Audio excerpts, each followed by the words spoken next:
How's it going, everybody? How has everybody been? Hopefully well. Sorry for starting late tonight. Had some things going on. Got a little bit of family issues going on. So just trying to figure that out. Nothing too serious, but I might have to be making a trip here pretty soon. So yeah, that's where we're at with that. But anyways, welcome to Diecast Discussion number 144. I'm your host, Derek, aka Honest Diecast. But collectively, we are all Honest Diecast, striving to build a better diecast community. It's about the cars, not the money. If it's your first time here, welcome. And to all my beautiful people in the chat that I've seen many times over, kind of like Gert Timmons from Ireland. What's up, man? Long time no see. Hopefully you're doing well over there. And kind of like Wisco Diecast. What's up, Josh? How's it going? And Dane, one of the other community MVPs, as well as Eddie G in the house, Cody Collins. The legends are here tonight. So how's it going, guys? What's new? Tell me what's crack-a-lacking in your world. And I will get this banner up for general discussion. Tonight, we're going to open up some models. I do not have the HD model cam functional tonight. My phone is it's been wigging out. So kind of worried about that, but it'll be all right. Won't hold the charge for some reason. It's yeah, it's kind of scary. But appears to be getting a charge on it now, but it's a little bit too late to get the model cam set up. So we're just gonna do it old school. We're gonna do this. We're just gonna do that. Hi, what's up, Sammy? How's it going, buddy? Hopefully you're doing well. Good to see you here tonight. Thank you. And NASCAR guy and Sean Coral. Again, all the legends here. Chad, ADZ Dude 4, what's up, buddy? But yeah, what are you finding? What are you finding? What are you working on? What are you collecting? What's going on in your world? I want to know. And you have to tell me. So let's go. Diecast Connoisseur, what's up, son? What it do, baby boo? What's up, Bryant? How's it going? Metalhead Diecast, the other MHD, as I prefer to call you. Dane saying what's up to everybody. Selections is usually like a limit of 10. Got a Mini GT Pagani Zonda F in red at C&E last week. Pagani Zonda F. What is that, Sean? I don't know if you meant R or that Dubai Rossi one that I have. That one's nice. Super nice. Funny story about that. Agent over at Big A's Diecast, I remember I was watching, God, I think it was his last live stream, which was a long time ago. He was actually cracking, I believe it was the dark gray or black Tarmac Pagani Zonda, the Dubai, well, kind of like the Dubai Rossi. I don't know the exact model. I'm having a brain for it right now. It's not a Zonda R or anything like that. But yeah, Rosso Dubai. Yeah, I got that one right up here. It's gonna be too far to see, but it's up there. It's a beautiful machine, as Lance from Fast and Furious would say. But Adrian cracked it, and he noticed that the wheels were different color. They were not the same colors on the box, and he was kind of bummed about that. And I was like, I think that's a chase. So I looked it up on Google and punched it in, and I just punched in that model and punched in the chase, and there it was with the same exact wheels. I believe they were chrome wheels, and they were supposed to be like maybe gold or bronze or something like that. But I was like, yeah, dude, you got the chase. Congratulations. He didn't even know. So that was pretty cool.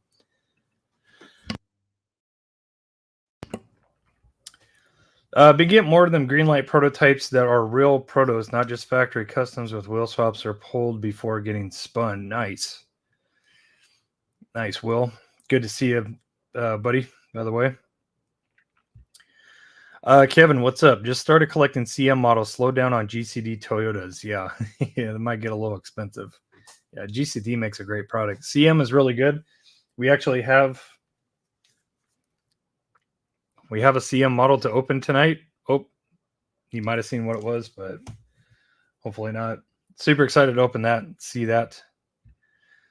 It's an amazing machine. Just found an M2 diorama 1971 Dodge Challenger since I collect Mopars. Nice. Nice, Paul. Hear about the Porsche race hauler, 3 cars getting stolen in Florida last week. What the people is nothing sacred anymore. What? The Porsche race car hauler got broken into and 3 cars stolen? What? That's crazy. Mikey said, just picked up that Idler's Backdate RWB. Nice. Nice. That one is sick. That one is sick. He showed me a picture of it. It's kind of like the other backdates, but it doesn't have the little duckbill. It's actually got a full wing on it. It actually looks really good. I definitely got to cop that one. Zach, sweet. Excellent to hear. Good to hear. Excellent to hear.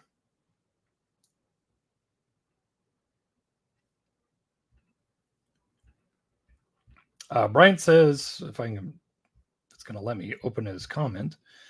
Loving the new Kaido Skyline in pink. Yeah. V2 body style. Finally got my first V2 body style R34. I'm going to bust that open. I've actually already busted it open because I couldn't wait. But yeah, I'll show that. Many of you guys have probably seen it already, but I'm super stoked to have it for sure. What's up, Bradley? How's it going? Saying good evening to everyone. I want the PGM Skyline R34. I haven't seen it yet. I need to look at that though. Yeah, V2 is sexy. It's just so much smoother, so much sleeker than the V1. It's more appropriate, I think. Zach says going to the flea market next Saturday morning. Good luck, buddy. Hopefully you find some goodies. All right, so I'm going to get into the first banner. First banner change means first subject we're talking about tonight. Let's talk a little bit about the 13K giveaways. So I decided for this giveaway, I got a lot of stuff again. It's going to be a big one. It's going to be a big, big giveaway. And huge props to Brad over at Diecast 164. He gave me a lot of stuff to give away. So a lot of that, some pieces out of my collection. Yeah, just all around good stuff. So I think you guys are going to enjoy it. What I'm going to do is I'm going to, members, you might want to listen to this because I was asking that question the other night for a reason. If you didn't see the community post, the members only. What I would like to do to give some added benefit and some added bonus to the members only, because you guys are the ones that support this channel, you know, the most, and I really appreciate you guys. I think what we're going to do this time around is I'm going to pick a number of cars, or pieces, I should say. I'm going to pick a number of pieces. And whatever that number is, whether it's 5, whether it's 10, 15, whatever, 12, whatever, I'm going to let you guys see everything that I'm giving away for the 13K, the members only. I'm going to let you guys see everything I'm giving away for the 13K. And then whoever's present that night on that live stream, I'm going to let you guys pick what you want me to give away for the members only. So you guys are going to get firsthand dibs on what's going to go in the general 13K and what's going to go in the members only 13K. So I'm going to count everything that I got to give away. I'm going to make sure it's at least split evenly 50-50 at least. And once I do that, I'll make an announcement for a members only live stream. That's why I was asking you guys what's the best afternoon, evening for you guys. A lot of you guys were all over the place. So I'm just going to have to probably pick a day and we're going to have to try. But I'm going to show you guys everything. You guys are going to get to pick a certain amount for the members only. And yeah, it's a fun little twist to the giveaway. So essentially you're kind of picking for yourself, because you might win it. If you remember, you might end up winning what you pick, but more or less it's kind of like a team thing. It's like, you know, hey, I think that would be good for the members only. That would be good. That'd be good. That'd be good. And then, yeah, that's just kind of a cool little idea. So we'll give it a try and we'll see what happens. And then everything else will be moved to the general giveaway. And the same rules will apply with that as well. If you're a member and you win something on the general giveaway, that's going to, unfortunately, it's going to move you out of the members only giveaway, even if your name is drawn or picked, just to make it fair, just to make sure that everybody, as many people, the most amount of people that we can have win something, you know, because I don't like doubling up. Like, you know, if Mikey Frisco, I pull his favorite car in R34 and he wins it, and then I do another draw and it's Mikey Frisco again, it's not really fair. So that's why we're going to do it that way. That's what we've always done. So we'll do it that way. But to sum it all back up, a cool little thing we're going to do for the members only is you guys are going to get to see everything before the announcement is made, before the general public video is made. You guys are going to see it, and you guys are going to get to pick what gets given away in the members only. obviously you got a much better chance of winning something in the members only than you do in the general, you know, because yeah, it's the ratio factor of numbers. So just keep that in mind. And yeah, if you're not, just going to throw this out there. I know the members probably don't like me reminding people, but I've got to. If you're not a member, you want to sign up as a member, you want to get, 2 chances to win a giveaway item. You can sign up. You can drop out after the first month if you want to. We have people like David Shook that have been members for like 3 years straight, which is freaking awesome. Thank you, David. Got a long list of people that have been members for a long time, and I appreciate you guys. But if you just want an extra shot, do the membership for a month. You can cut it right back off afterwards if you choose to. You don't get any different treatment here, whether you do or don't. So the only thing he hates more than R34 is 2 R34s. Well, maybe I'll pull an R34 out of my collection and just say, hey, Mikey, you're a bonus giveaway member. Here you go, buddy. R34. So, Will, thank you so much, sir. Appreciate you. I really, really do. Thank you guys for your support and friendship. I appreciate you guys. Me too. And I got a couple more to add to the collection. I've got technically 3 more R34s. So super excited to open those. We're going to do that really soon. And then another thing, I am going to make a video about this. Obviously not nearly as many people watch the live streams as much as video or something of that nature, or the Diecast Iceberg, which is doing really, really great. So thank you guys for watching. I really appreciate that. And I think just on a side note, I think what I'm going to do, I think my next project is going to be, I think I'm going to go back through the Diecast Iceberg, and I'm going to make episodes breaking down every single brand, just kind of giving you the scoop on, a lot of the brands that we talked about. I'll show more examples. I'll show longer examples, more information. But let me know if you guys think that would be a cool idea. That's kind of an idea I had, was kind of break that down a little bit more. And also maybe do some of the ones that I missed that a lot of people recommended, which was awesome. So, Josh, I agree with that statement, man. I love R32s, R33s, R34s. I love them all. I'll tell you a really excellent video to go check out. Just to branch off the subject even more, go farther away than I wanted to. But there is a channel that I'm going to show. I'll show you guys. Fantastic channel. Not very many videos. But what he does is he goes through and he talks about a lot of different brands of cars, kind of an old donut media type of thing where it gives you a lot of information, not very much comedy in it.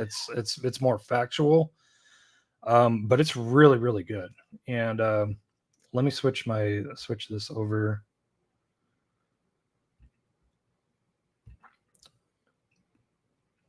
I'll show you the video that I watched. Wow, 3 live stream is doing an interesting video right now. Scalpers and resellers, do we care? We will discuss it anyways. Interesting. Let me get this up on the screen and I'll show you guys. Oops.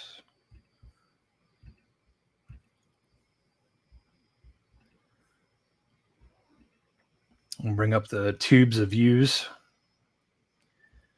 Let's see. It starts with and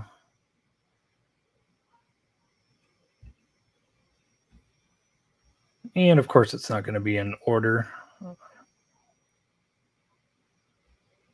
Give me just a second. I'll find it. But I watched a really, really cool video about the Mark IV Toyota Supra, how they inducted it into the JTTC. and how it dethroned the GT-R in 1997, I believe. It was a really, really cool, really informational video, and it was really, really good. I really enjoyed it, so I wanted to share it with you guys. But now if I can only find the channel.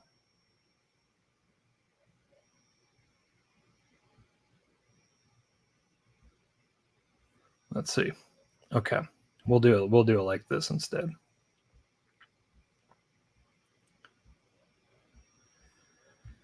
This one, I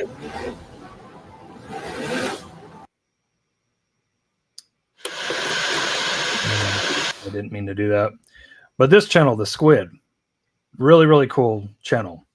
And that's the one I'm talking about, the Kingslayer. The card that killed Godzilla. Very informative, very cool. 384,000 subscribers, 19 videos. So yeah, definitely head over and check out that channel if you're into 1/1 scale stuff. It's good. It's really, really good. So sorry about that. Yes, the old history of JDM Legends. Yeah, you will see. There's a story that I watched about the R32, about how they developed the R32. That was an incredible video, but it's really, really, really cool video. But in that super one, you're going to see a lot of GTRs in there too. You're going to see a lot of R32s for sure. You'll see some R33s as well. But yeah. Oh, Eddie found a super. What? Nice. Yeah, the title got my attention. But I forgot that 3 live stream they do just about everything, I think, if I remember right. They do like action figures, GI Joes, Hot Wheels, diecast. They do a lot of different stuff. So pretty cool channel. I watched a couple of their live streams before. It's been a while though. David, of course, one of the 1/1 scale automotive connoisseurs that it's constantly in the chat. Squid is good. Automobilistic, 337 speed, all good history channels. Nice. Nice, definitely. Yeah, it's a long episode, the Mark IV one, but it's pretty damn cool. It's pretty damn cool. Just see under the real iconic cars in action is just amazing. He found one with shiny paint and rubber tires. It's all about them rubber tires. That's what it's about.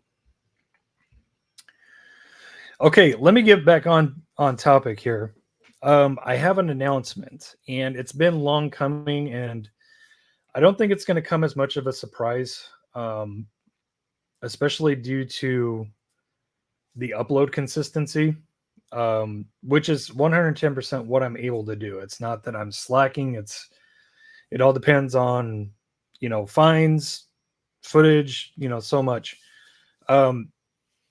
But honestly, I think a lot of you have suspected that this has been coming for quite some time.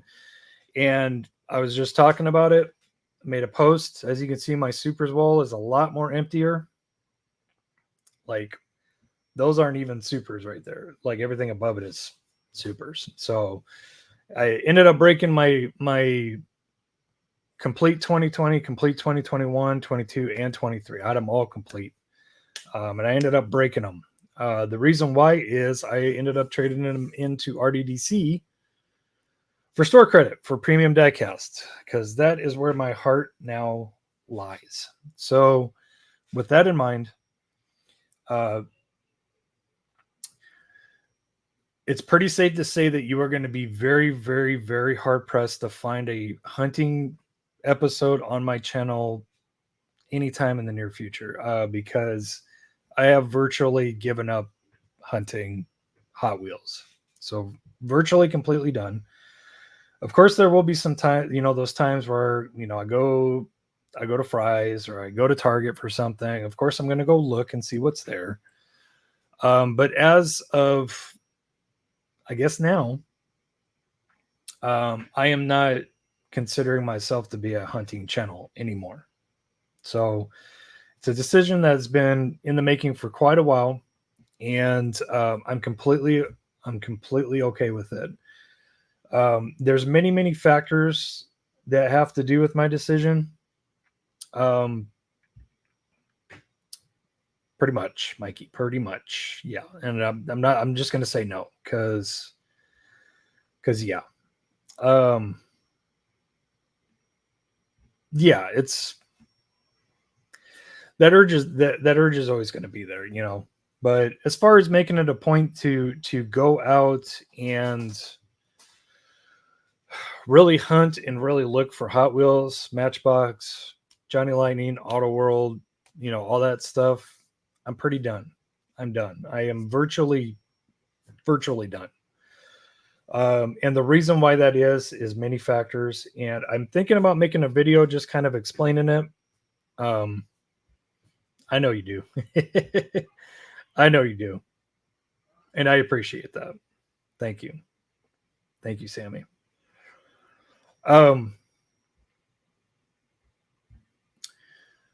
Josh says, make sure to keep us up to date on what castings you need for customs. I can definitely help you there. I really, really appreciate that, Josh. You are the man. I really appreciate that.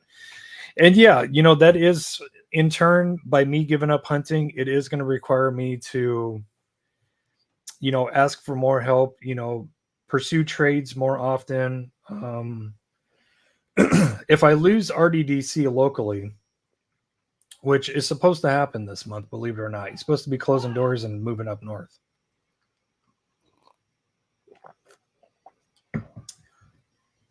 If that happens, I will definitely need to figure out some way to get the premiums that I'm wanting, because that's what's most important to me.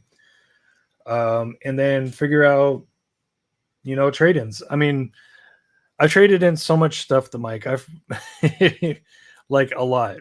I've gotten rid of stuff that I never said I would get rid of. You know, that I found. Of course, no gifts, no nothing like that. But the priority the past year is it's just completely switched. And, you know, opening up one of these is more gratifying to me than finding a super now, you know, even when I do find them. But yeah, there's many factors. There's many factors. I simply don't have the time to invest into hunting anymore. I don't know what happened. I don't know if it's my fault. It could very well be. But hunting in the Phoenix Metro has become so incredibly difficult. So incredibly difficult. It reminds me a lot of SoCal. It really does, and that's not an exaggeration at all. As a matter of fact, last time I went to SoCal, I found more stuff in SoCal my 2 days that I was there than I did the following 2 weeks in Phoenix Metro, and the same stuff was hitting. So, I don't know what's going on. But either way, even when I was still finding supers up to my last hunting episode, the feeling just doesn't hit. It just doesn't hit the way that it does, or the way that it used to. Except for a super that I'm like really, really, really high up on, like the 510. I remember the 510. That was the one that I almost missed, and the one that was on the front pegs. Those two finds were definitely by far the most gratifying super find that I found probably in the last year. Because I had written that super off. I was like, I'm not going to find that super. There's no way. Freaking P cases already came and gone. But yeah, it's just become extremely difficult. I don't have the time anymore. And quite frankly, I don't really have the desire to anymore. And you know what? One thing that I have noticed over the past couple of years is that a lot of people consider this channel to be based as a hunting channel, and like that's it. I mean, people that obviously don't watch all the content, but that's not the point. A lot of people are saying, "Oh, it's just pig hunt. It's just pig hunts. That's all it is." I don't really want this channel to be known as that. I don't know. It's like I don't want to ride that train anymore. I don't want to be I don't want to be one of the best peg hunting videos out there, best peg hunter, YouTube channels. I don't want to be that. I want to be something more. I want to be customs. I want to be unboxings. I want to be collecting premium diecast. So that's where I stand with it. And honestly, I'm totally okay with it. I'm completely okay with it. Will I ask for help with some things? Yeah, probably. But other than that, I will probably be pre-ordering cases. I have, for instance, we all know the new Modern Classics is straight fire, right? And we all know that the next upcoming race day is straight fire, right? So I went ahead and I took it upon myself and I pre-ordered four or five. I pre-ordered 5 of the Modern Classic cases from Brad. And that's what I'm going to do. That's how I'm going to acquire most of my stuff now is I'm just going to pre-order it. And if I get extras in it that I don't want, if I don't care about completing that premium set or, something of that nature, then I'll give it away or I'll donate it. Or if Mike's here, I'll trade him in for store credit like I always do. It's like I don't care about the money. I want to be able to collect what I want to collect. And that now falls in premium diecast. That's what I love. I love it. I love it. It's so gratifying to me. And I'm looking back, I'm super thankful I made the decision to go quality over quantity. I find myself much more happy, more content. I feel like I'm giving, I feel like I'm doing more for the community because I'm helping spread information and spreading awareness about really, really good premium diecast brands. So that's where I'm at. That's where I'm at. So yeah, I'm going to be moving pretty much exclusively to collecting premium stuff. And I'm not talking about premium Hot Wheels. There's a huge difference between premium Hot Wheels and premium diecast. I'm talking premium diecast. Yes, there will definitely be Hot Wheels that come out that I do want to acquire.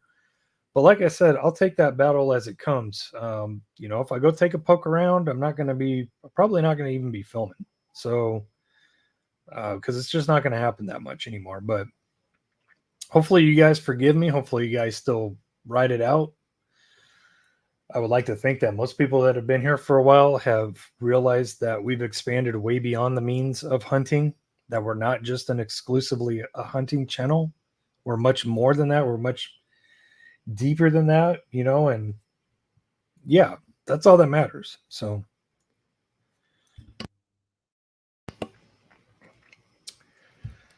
anyways, that was long-winded. I apologize.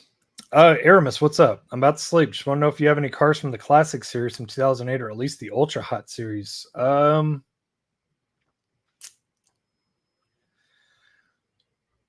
the classic series, I think I might have the S2000 and that's it.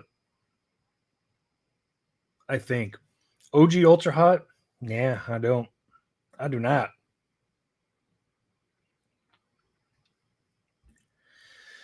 That seed's been watered and you're damn good at it too. Thanks, Anthony. I appreciate that. If you're talking about the hunting videos.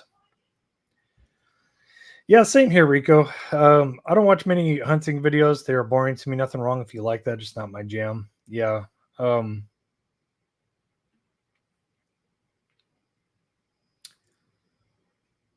Yeah. I mean, if I had to go on the limb and say that I feel old. Hunting videos were so 2020, 2021, 2022. And then it's just like you guys remember we used to be able to keep up with all of the hunting channels. Now it's like impossible. It's completely impossible. So, yeah. Douglas, what's up? Yep, pretty much stop looking. Can't find anything out there anymore. Do what you love. Thank you, sir. Yep, and you too. Yeah, it's just it's completely evident that there is, I mean, even after COVID, when it started really picking up in this hobby, it's like It's more now. It's way more. It's way more. So yeah, I'll probably going to end up doing a video. I'll do an actual episode video, just kind of explaining why I've chosen to go this route, and just break it all down. So, but yeah, no regrets. I had a lot of fun. I found so much stuff, and man, I'm so thankful for the friggin' epic finds, the epic hauls, you know, all that stuff. Great memories. But I just simply don't have time for it anymore. And if I really want to dive into it, I'll go back and I'll watch some of my old episodes. I'll watch some of Big A's episodes. I'll watch some of MHD's episodes. Yeah, Diecast dude Don. Watch him absolutely slay it over there in Europe. So, yeah. Zach, yes. Yeah, I am officially not chasing supers anymore. If I find one, friggin' awesome. But, if it's a lucky stop, great. But I'm not going to be going out looking anymore. It's just not worth it. And I'm okay with it. Honestly, my heart lies with premium diecast now. So yeah. That's a majority of my clear out too. Has been mainlines. I've been sending boxes to my friend Dexter up in Colorado. He owns a business and he goes to a lot of car meets, and he likes to give out Hot Wheels to everybody. So he takes them by the caseloads off of me.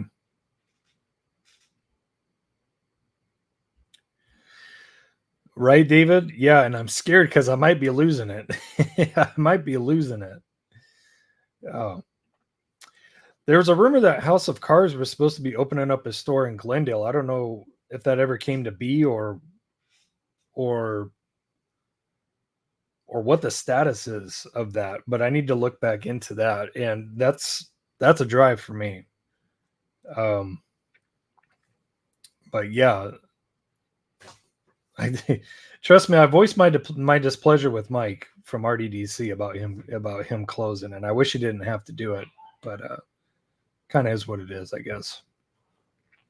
I wish him the best up north. Probably go up there and visit him at his new shop too. I'm sure I'll have one. Josh says 100% agree. Not worth the time anymore. The hunting has become way too sweaty. Way too sweaty. I like that term, man. I like that term. That's funny. Way too sweaty. That's just the way the diecast gods work. Last 12 months have been the most rewarding. Yeah. Yeah, I mean, sheesh. I don't find a fraction of what I used to find back in 21, 22. Not even a fraction.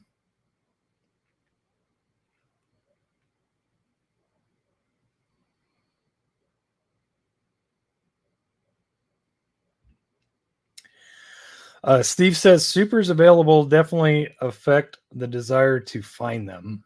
Yeah. Yeah. Yeah. It's kind of funny how it's working too, because our Dollar Trees have been getting a lot of KKs in, and I've been hunting that 787B super something fierce because I want to find it. I'm good. I'm taken care of on it, but I'm good. There's some supers that I would just really, really, really like to find myself, and the 787 is one, the Firebird is one, and the 180 is one that I definitely wouldn't mind finding. So I had Dollar Trees pretty hard last week, and I must have visited at least 15 Dollar Trees. All of them had gotten the case in. A large majority of them had already gotten the cases in. They were either pegged already, they were brought out from the back, cracked, and out of 3 of those stops, they brought out a fresh, uncracked K case, and there were duds all those times. So just wasn't meant to be. But yeah, That 787B is hot. It's a hot super. And I'm looking over here because I got it. What's up, Mark? Hot Wheels for life. Yeah, and I definitely wouldn't mind focusing more attention on customs. Matter of fact, I need to order another can of 2K. What's up? 69-foot Stingray Man. Yeah, your package is on your way, by the way. I was what do you call that? I'm having a brain fart. I was receiving US postage for Mr. 69-foot Stingray Man. The other Mark. And yeah, I was getting all kinds of weird stuff. I was getting like belt buckles and hat things, and then I got a couple of diecast finally, and then I had a couple of things that I wanted to send them. So yeah, that was interesting.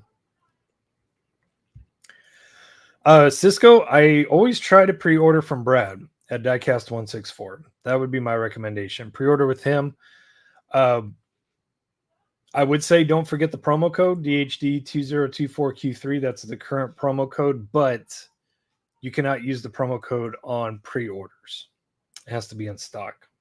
So, but that's who I would personally recommend. JH4 is good. And the way that I look at it, I do want to collect all of the Japanese historics. But the way that I look at it is I know that Brad sells, I know he sells sets. I know he sells cases. I know Diecast Z does as well on Whatnot. There's a lot of options, a lot of sources. If I wait a little bit, wait for those prices to tame down, wait for that hype to tame down, I can acquire that set for retail and just pay shipping. And then it's still pretty much equal with tax and all that. So that's the way I look at it. The only thing that I would say I am missing by giving up hunting is just that, the thrill of the hunt.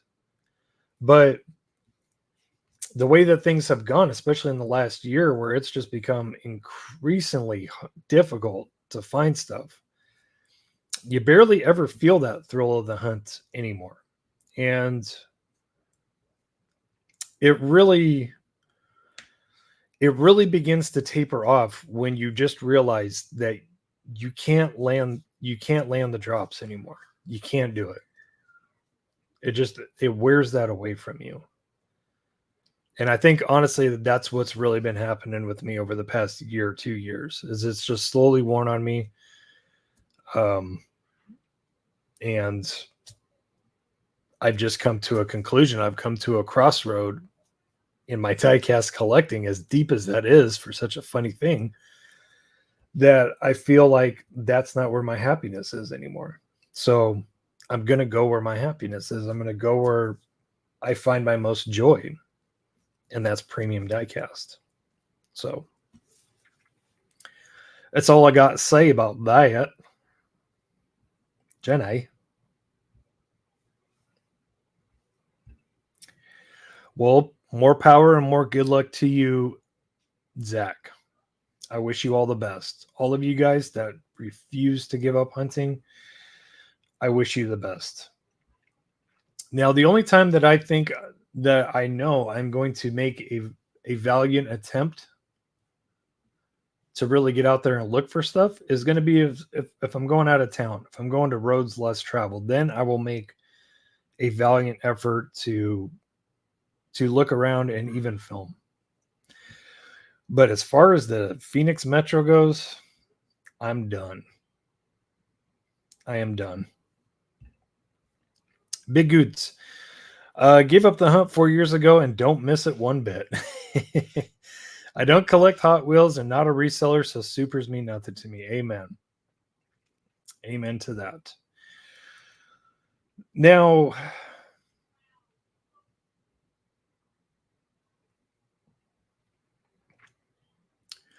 I will say this. I've been accused of a lot of things in my 4 years on YouTube, and a couple of those things have been I only care about supers and I only pick up valuable or highly desired castings.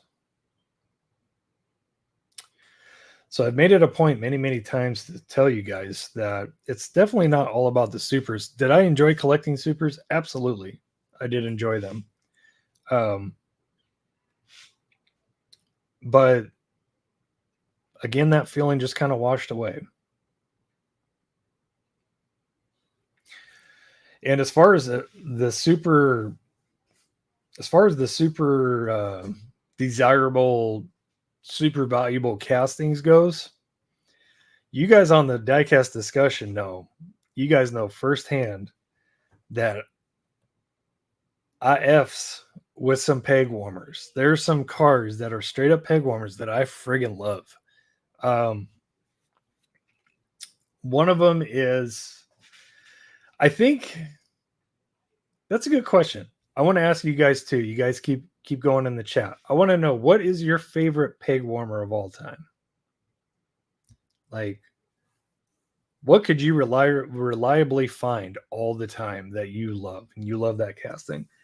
For me, I'm going to say my number one favorite peg warmer. I have a tie. And when they were coming out with it, my favorite was the Jaguar SEXV Project 8. I love that car. I love that real car. I love the casting of it. And man, I grabbed so many of those bastards when they were coming out. I think the last one that came out was 2022. I think that was the last. It might have been the green one. And they've come out with like 6, 7, or 8 different colors. Started off with the burnt orange one, which I think, if I remember right, was either 2019 or 2020 Q case. Had that Jaguar. Friggin' love that car. That casting is so incredibly underrated to me, and I love it. And I hope they come out with more. I haven't seen that car since the Fast and Furious Premium, which is fantastic, by the way. But I think that's my favorite. The only other car that I think that competes with it, and if you would have asked me when this car was released, if I thought that this car would end up being a peg warmer, Pagani Zonda R. That thing is left everywhere. And I'm so astonished because they did such a great job on that casting. It doesn't have mirrors, but everything else is great about that casting. It's mind blowing to me that car gets left as much as it does. And I love that car. It's one of my favorite cars to collect.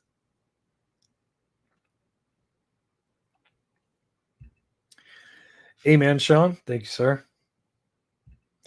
Hey, make no mistake, I do too. But if I really want them that bad, I'm just going to wait for a convention. Can wait for a convention. I can go to Mike's while he's still open. Hopefully House of Cards in the future. I can go there. Network with you guys, trade with you guys, whatever it takes. But yeah, I get excited about mains too. The most recent main lines that I've gotten excited about is Bugatti Bolide. Love that casting. That's another good peg warmer. But the red EG from D&E case and the Godzilla R33, my two favorite main lines probably from this year.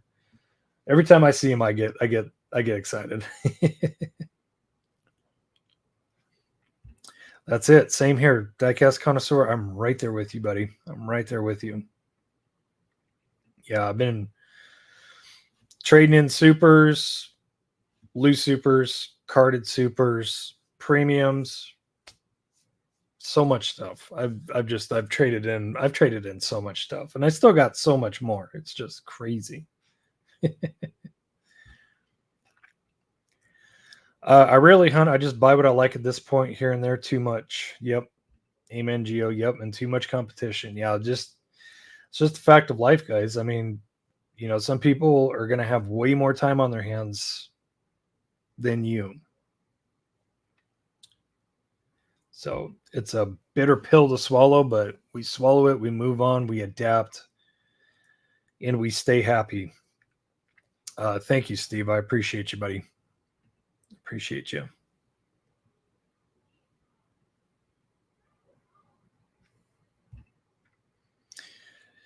Yeah, the fact of traveling roads less traveled is always fun because you just never know what to expect. It can be totally bunk, it can be totally loaded. You might find one or two good things, but either way, you enjoy the moment, you enjoy the drive, enjoy the scenery, maybe do some reflecting, if you're driving a couple hours, and yeah, it's just a good time. I love traveling, so it's no big deal for me.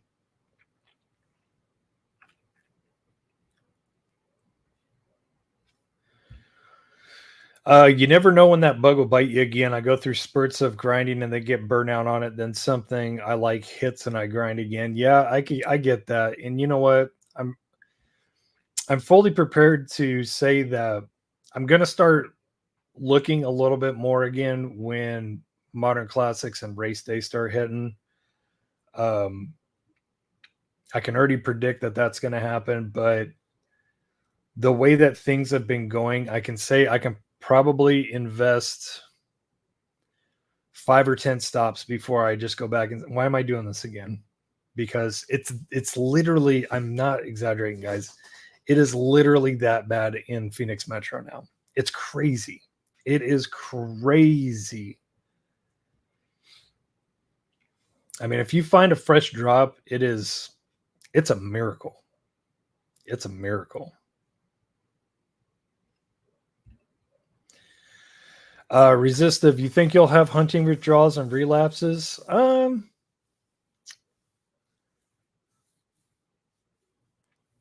don't know.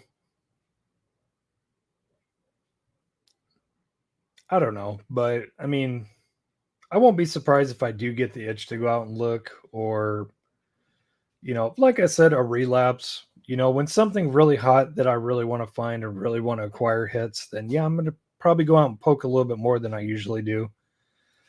Um, but I think what I'm trying to say here, guys, is Hot Wheels will always be in the picture in some way or shape or form to some minute extent, at least. I mean, all of these behind me, they're not going anywhere. They're not going anywhere. All these supers, I've decided these are the ones that mean the most to me for whatever reason, because I like them the most, because it was a special occasion when I found it, kind of like Golf 356 I found with my daughter. Those two are not going anywhere. Those are mine. And, because that was a very sentimental thing for me to look back on, is when we found supers together. That was amazing. Um, but what I'm trying to say is even if I go out and hunt and poke around a little bit more than I usually do, I'm most likely not going to film. And if I do, it's because something big is dropping, or I found something big, like Modern Classics or Race Day. Those are literally the only two things that I can keep reflecting back on that will change my mind a little bit, at least temporarily. For a temporary period of time. But yeah, as far as like hunting supers and chasing supers and stuff like that, I'm really done. I'm really done. As much as I'm going to miss collecting them and finding them and the rush and stuff, it's not worth the time and effort for me anymore. It's just not. And like I said, even when I do find them, I don't get that same feeling anymore. It hits different, as the newer generation likes to say. Now, what really does hit good is cracking open a new premium diecast. That's what I like. So, and I'll say this too. It's not just me. It's not just me. It's not, oh, Derek's being a poor sport, he's giving up. No, I'm totally okay with it. But the point is that it's not just me. If you look around the diecast community, people are constantly changing and shuffling their collection preferences, styles, methods, or what they just want to focus on, period. It changes all the time. That's one of the best things about this hobby, is that it doesn't just have to be about Hot Wheels. It doesn't just have to be about Matchbox. It doesn't just have to be about Mini GT. There's so much in this now. It's just endless. It's endless. So you can always tweak your collecting preferences to keep you happy, whatever keeps you happy. You're not finding the Hot Wheels that you want on the store. Okay, start pre-ordering premium diecast. Pre-order Hot Wheels cases if you don't want to get out Hot Wheels. You know, it's endless now. It's endless.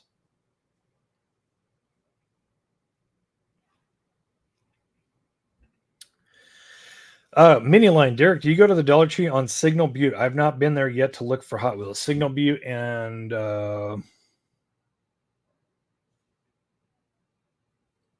shoot, what's the cross street? Are you no, not Signal Butte and Apache Trail. Are you talking about that one in Apache Junction? Which one are you talking about? Signal Butte. Signal Butte. Signal Butte. Oh, wait. There is a Dollar Tree that's right next to the Walmart.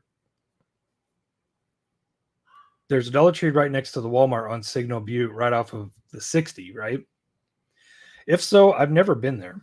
I've never been to that one ever.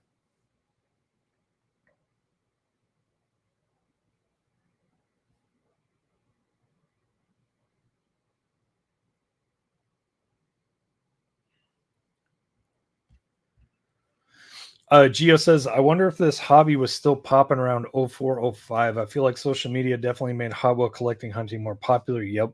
I see people that went to school with collecting now. Yeah, man, it catches on. It catches on. It's a badass hobby. And I would recommend it to anybody, but you just got to find your niche. You're going to go through different progressions. You're going to go through a hoarding stage. You're going to go through I hunt 8 to 10 to 12 hours a day stage. And then you're going to look at your collection. You're going to be like, whoa, I got way too much stuff and I don't really want to collect this anymore. So then you're going to adjust that. And then, yeah, it's never ending. Can't beat that. 33 on eBay. There you go.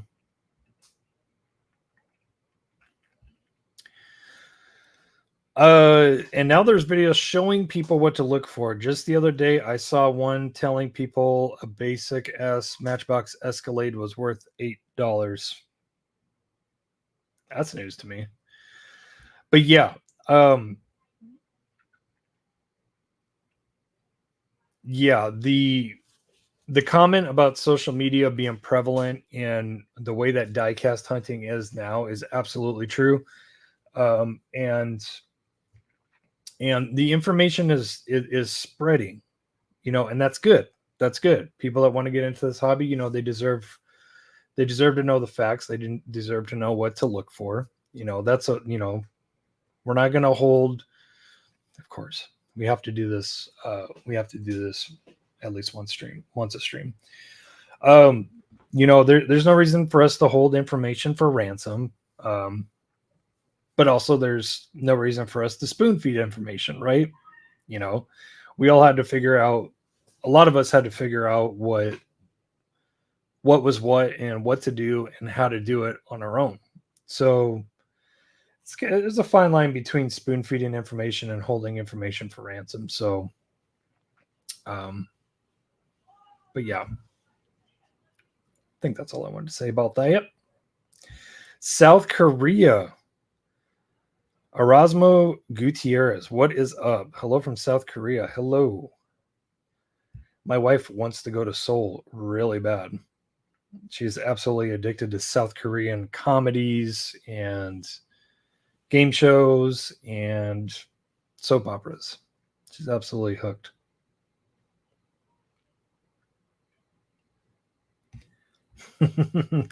Me and Jenny was like peas and carrots again. And that, I would be lying if I didn't say that wasn't a really, really big factor in my decision as well, because that is getting out of control. That is getting out of control.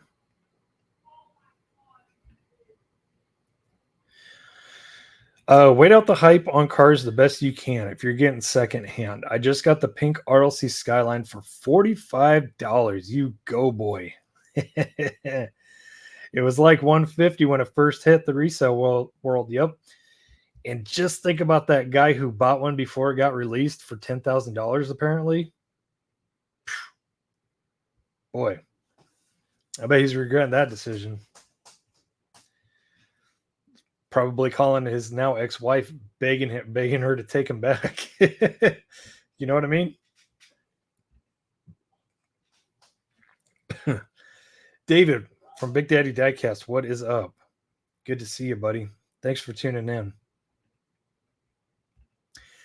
Isn't that the truth, though, Rico? That is the truth.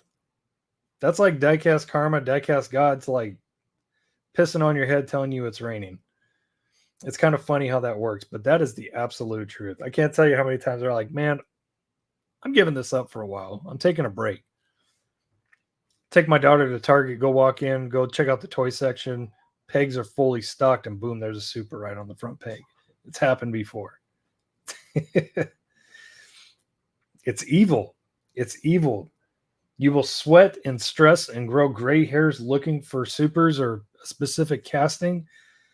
And then it finally you're at your rope's end and you're about to let go. And then you just walk into a store randomly and bling, gold stamp, shiny paint, rubber tires right there.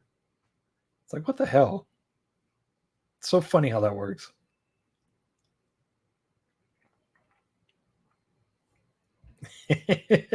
Harry Carey. Hey, going premium is the way to go. Just say yes and we'll move on.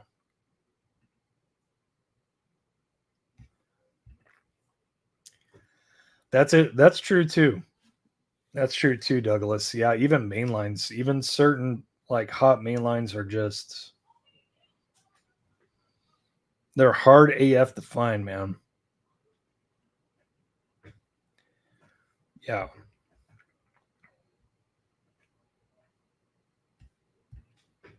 Yep. They started doing that here too. I went to a Walmart for the first time yesterday to grab something else. And I said, screw it. I'll go look in the diecast. I know nothing will be there. And yeah, all the Legos are locked up. And I'm like, it's only a matter of time before this happens to the diecast. All right, now I'm getting down to the peg. I want to know, favorite peg warmer. Greenwood Corvette, that's a good one. I'll snatch up a carbonator in a minute, in a hot minute. Gotta go and duck and roll. I know Ferris is gonna say duck and roll. I never forgot about that, Ferris. Never forgot about it. That's it. All of the above, Chad. All of the above.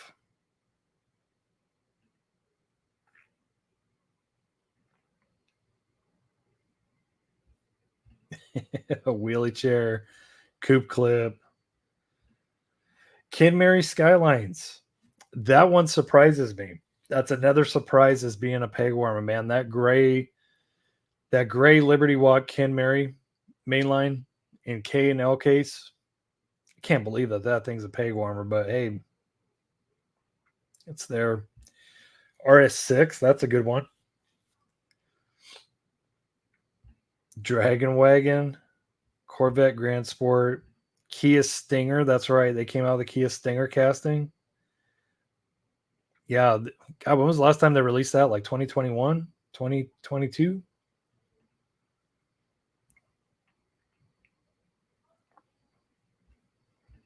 Dodge van. What a drag. Spider says the paraphernalia is the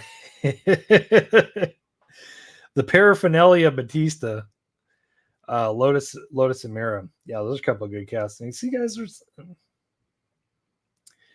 there's so much good stuff that gets passed over. by the true people that just want to collect the hot and valuable stuff. That little stupid Citron MB thing.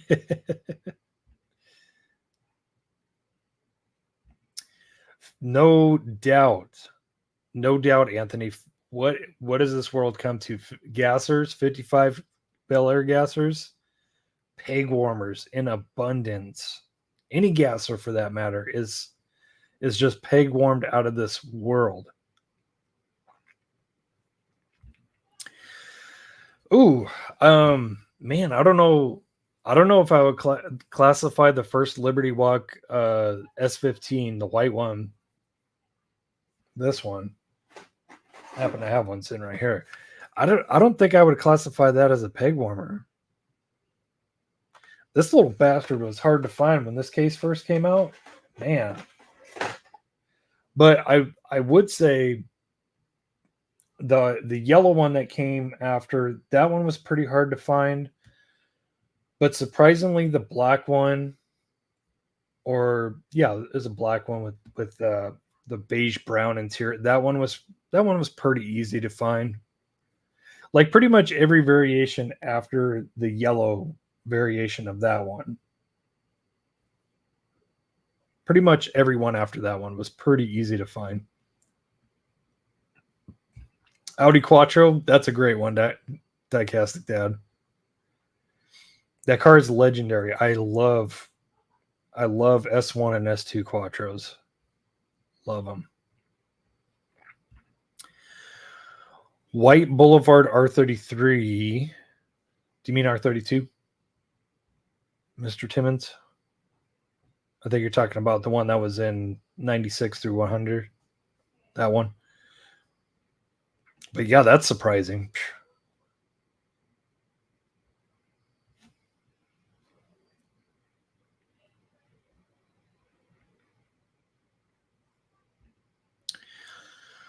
Team Transport number 24. We're hanging on the pegs, hanging on the shelves for a while. Not that bad of a combo. Still like that Corvette Stingray. It took me a while to pick them up too. Says Subi. Was that the blue and white one? I think that was the blue and white one. I think the only real transport number that I remember is 17. Let me double check, make sure. Yep. The only one I remember is that one. 17 RWB. That's the only one I remember by heart.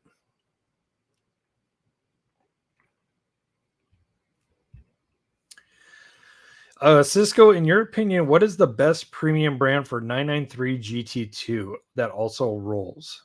I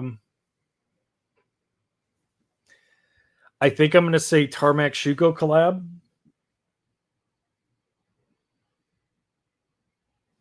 Yeah, I'm going to say Tarmac Schuko collab.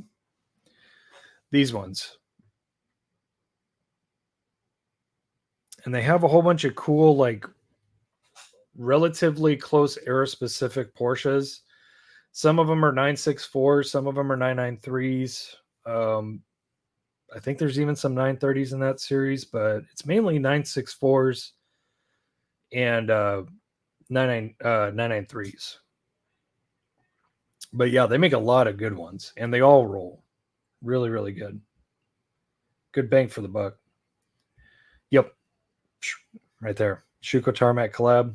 Maybe even Schuko themselves have something. I'm not sure.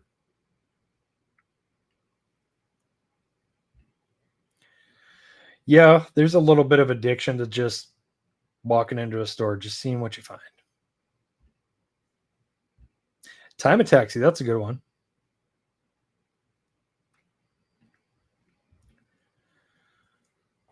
Most 993s these days are RWB. Yep, that is correct, says David. Yep. But yeah, check out the Schuko Tarmac collabs. Really, really good quality, and they roll.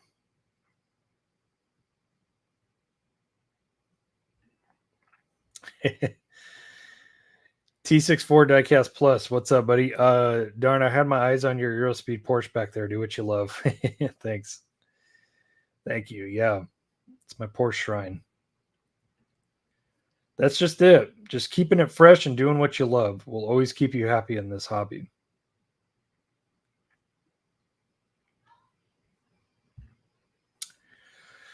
Paul, do you have a favorite fantasy model? Mine is the Bone Shaker. Well, I mean, technically, if you think about it, the Bone Shaker is not a fantasy casting. It's just unlicensed. There's an actual real Bone Shaker they bring to the Legend store. But I get what you're saying. Oh boy, that's a good question.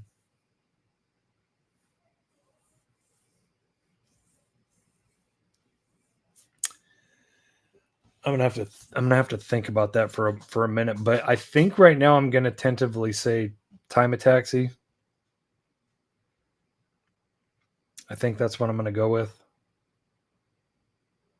With Bone Shaker in close second. If you classify fantasy and unlicensed in the same category, then I would say, yeah, Time of Taxi and Bone Shaker probably top two.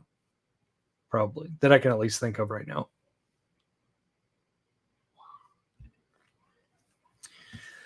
Geo says, I think you should not sell, trade, or any of your supers. Just keep them boxed up so you have room to put other things on the wall and just keep the super stored for memories and stuff.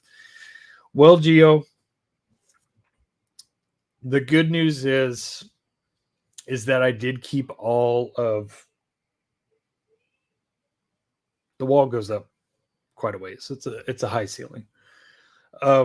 I did keep all of the supers that did mean something sentimentally to me, as well as just the ones that I like the absolute best. The bad news is that all the ones that I took off of that wall, they're already at Mike's. They're gone. But it's totally okay. If they got put in the box to go to Mike's, I didn't have any kind of sentimental attachment to it. I didn't have to have it. And yeah, I mean, he didn't give me very much for them for a lot of them, and I'm totally okay with it. Totally okay, you know. And yeah, if I can trade in, to me, in my opinion, if I can trade, even if a super, let's just use this for an example. You go on eBay and you look up. Let's take the 2022 H case example, the Jaguar. If you go on eBay and you see that it's like $35-$40, which it probably is, it might even be less. It's probably less. And I go into Mike's and I get 15 or 20, trade in store credit for it. And I bring in like 4 more supers of that same value. And I get up to like $100 for store credit that I can pick up stuff at the store for. I'm rolling around like a pig, and you know what? Because in my mind, that's like, ooh, I get 3 more, at least 3 more premium diecast models to add to my collection. That's just where I'm at. You guys are killing this chat. I'm having a hell of a time. Combi is a fantasy, right? That would be mine. That's a good point. Because, I mean, it is real, but then again, it's more like a tuned version. If that's the case, that would be up there too with one of my favorites.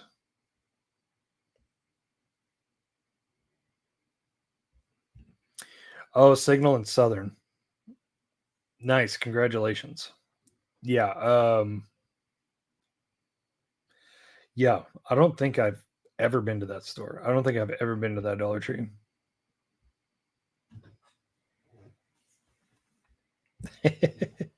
He ain't got to worry about it with me anymore, man. He ain't got to worry about it with me anymore. Yeah, I'm done.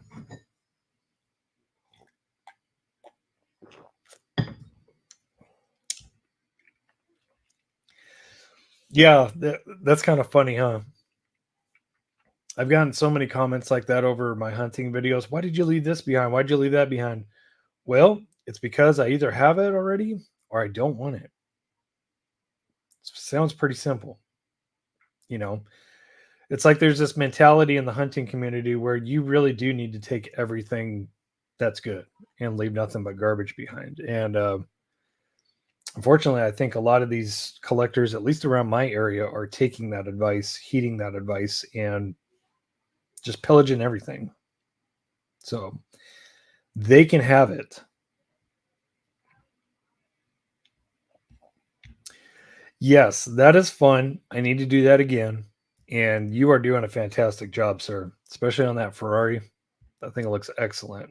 Replicating supers via customs.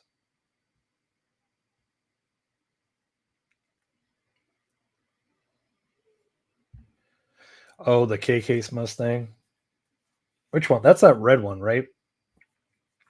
I can't remember if that's the SVO or I don't remember. I think I know which one you're talking about. True, Subi's got it all figured out. Your replicas are way better than actual supers, and we all want loose supers anyway. Don't have to worry about value with a custom. It's always a custom. That's true. That's true. That is very true. You can tweak them to how you like. You know, the real super version doesn't have tampos, but you can put tampos on it. You can, paint in details, make it way better, make it yours, Loose supers, yes. There is a such thing.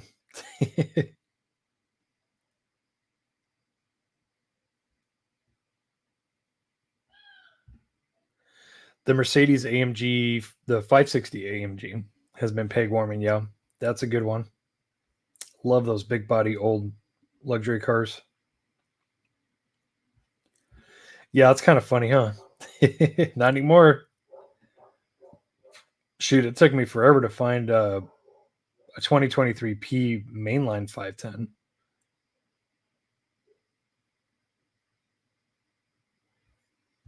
Squirrel. Squirrel. Squirrel.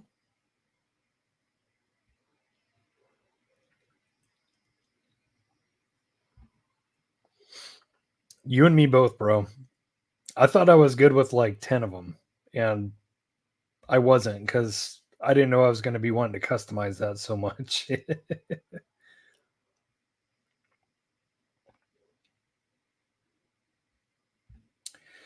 Anthony, what's the first super you ever found, Derek? You still got it? No, I do not.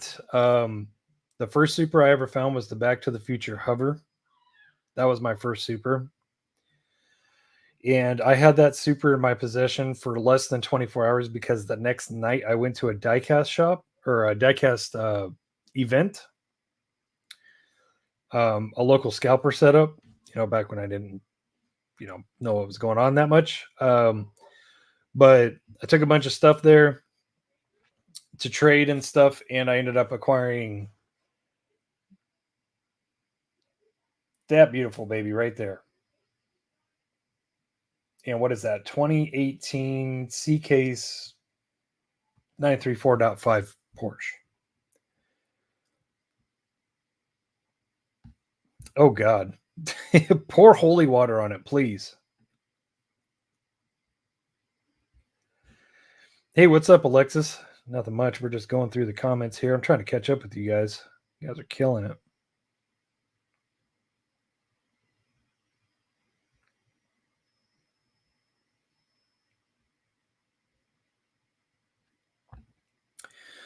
I still remember that custom you did for Static. That was an HKS Civic Type R. I believe you added yellow fog lights, if I'm not mistaken. Yes, sir. Yes, sir. Yes, I did.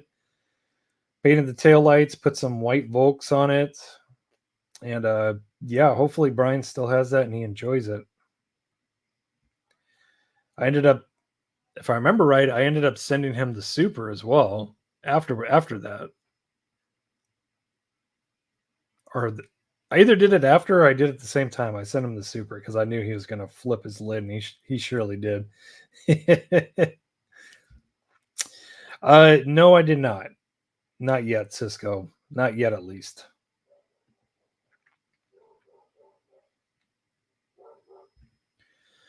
Alexis found the World Tour set except the Golf Mark 7, and someone put the 82 Super on the dump in, and lucky to manage to get it minutes before someone else came back and took the rest of the cars left. Nice. Very nice. Okay, let's start off the fiasco. We're running late. So let's see here. Let's go through this mail call real quick from Steve. It's a really quick, simple, to the point. There he is right there. Perfect timing, Steve. Looks like you purchased some cards from your collection. Yes, sir. Yes, I did. But none of those 935s. So don't you worry about that. All right. Perfect timing, Steve. Just about to go into your mail call.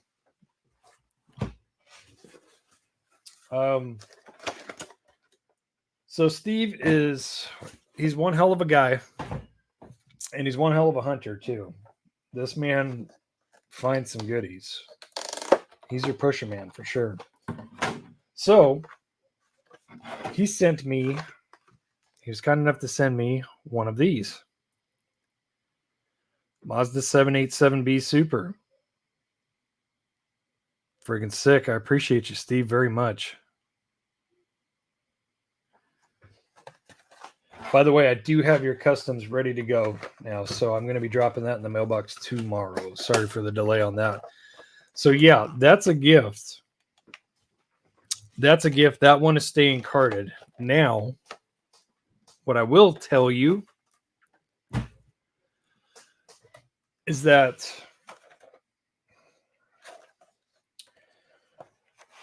on my last trade haul from Mike's RDDC, he also had one that was traded in. So what are we going to do, guys? What should we do with it? Since we have two, what should we do with it?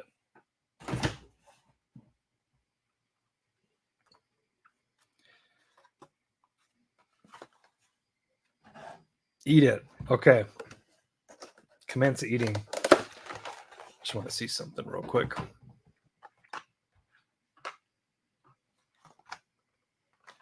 Okay. Okay. Steve's is the cleaner card for sure. So I was going to leave Steve's open it, or I was going to leave Steve's carded anyways. So nom. I need one of those. Yeah, I needed it too.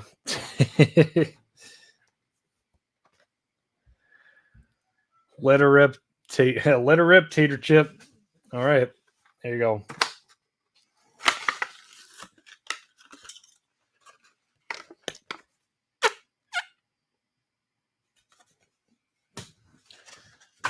There we go. Boy, she's purty.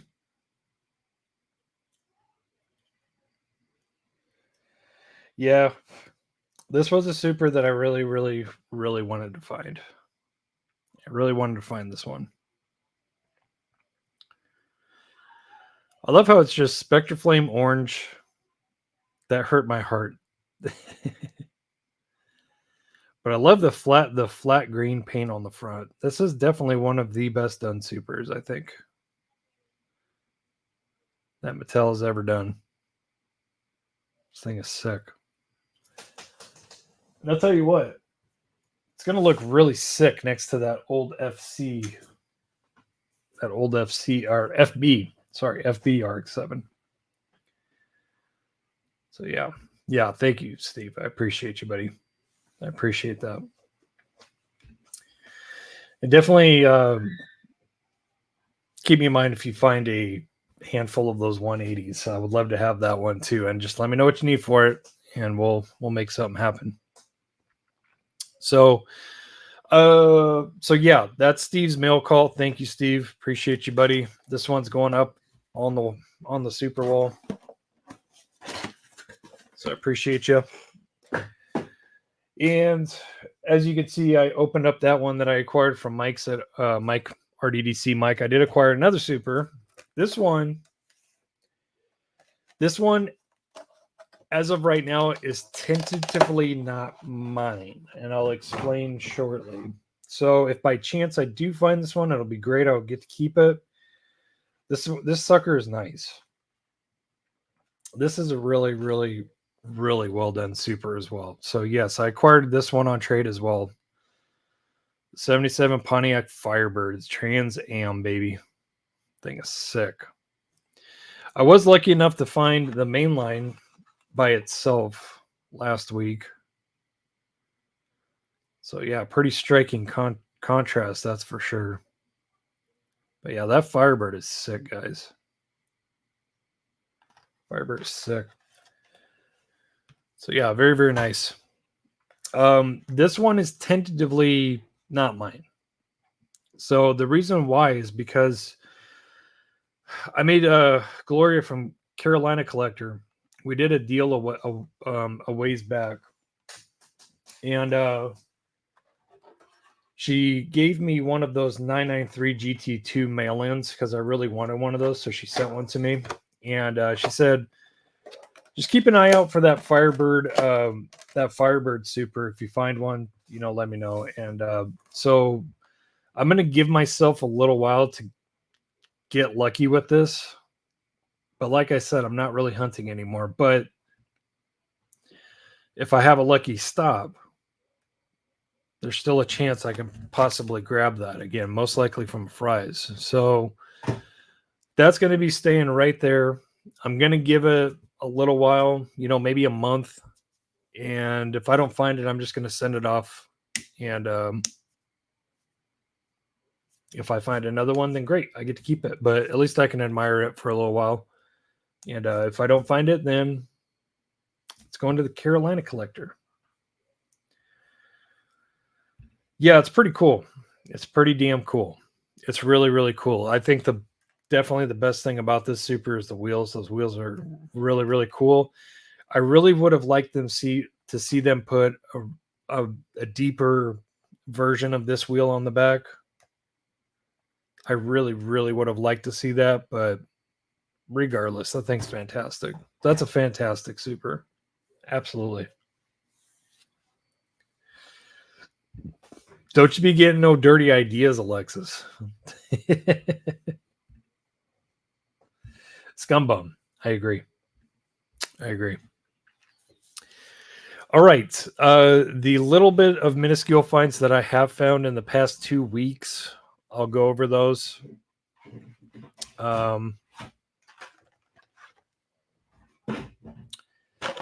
So again, this mainline is really super hard to find because it is a really, really sick mainline. 77 Pontiac Firebird. I love it. Love the flat black. Love the gold, the orange, the red. Super sick. So I was lucky enough to find one of those. As mentioned, I got to some fresh K-Case cracks at Dollar Tree. No 787Bs, but did find the Bone Shakers. Grabbed one just to have it. It's a cool treasure hunt to me. So grab that. Very nice. Speaking of peg warmers, this thing is everywhere. FDRX7 in the Project U livery. Always try to grab. If there's multiples, I always try to grab one just for customs. Same with this one. Came across many, many, many of these E30 M3s. And this is probably my favorite one that they've ever done. So grab that.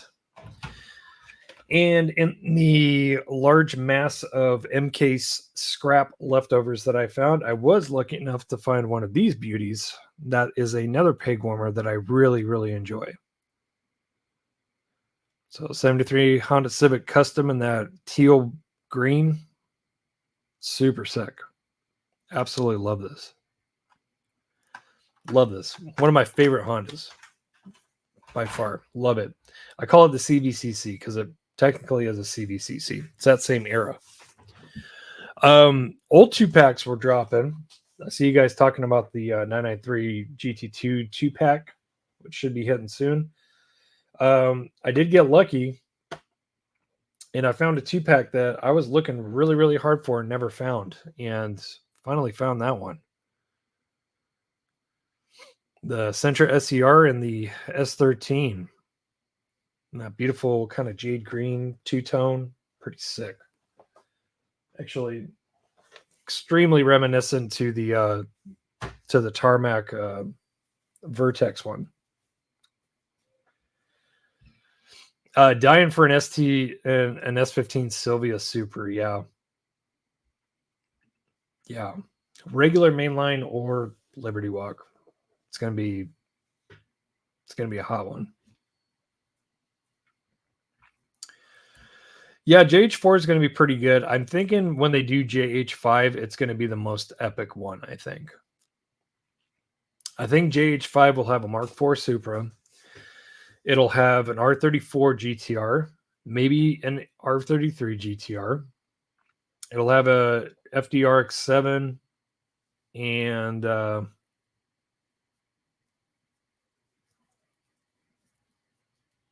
don't know. Maybe an Altezza. Maybe a JZX100 Chaser. Who knows?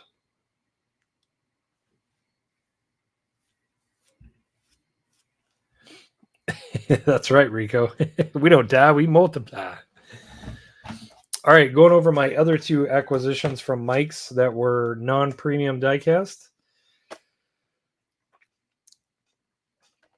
I'm pretty sure that this one is still available on RLC, but I saw it in person and I had a buttload of store cred to go through, and it was sitting there, so I decided to grab it. The Cowabunga in green.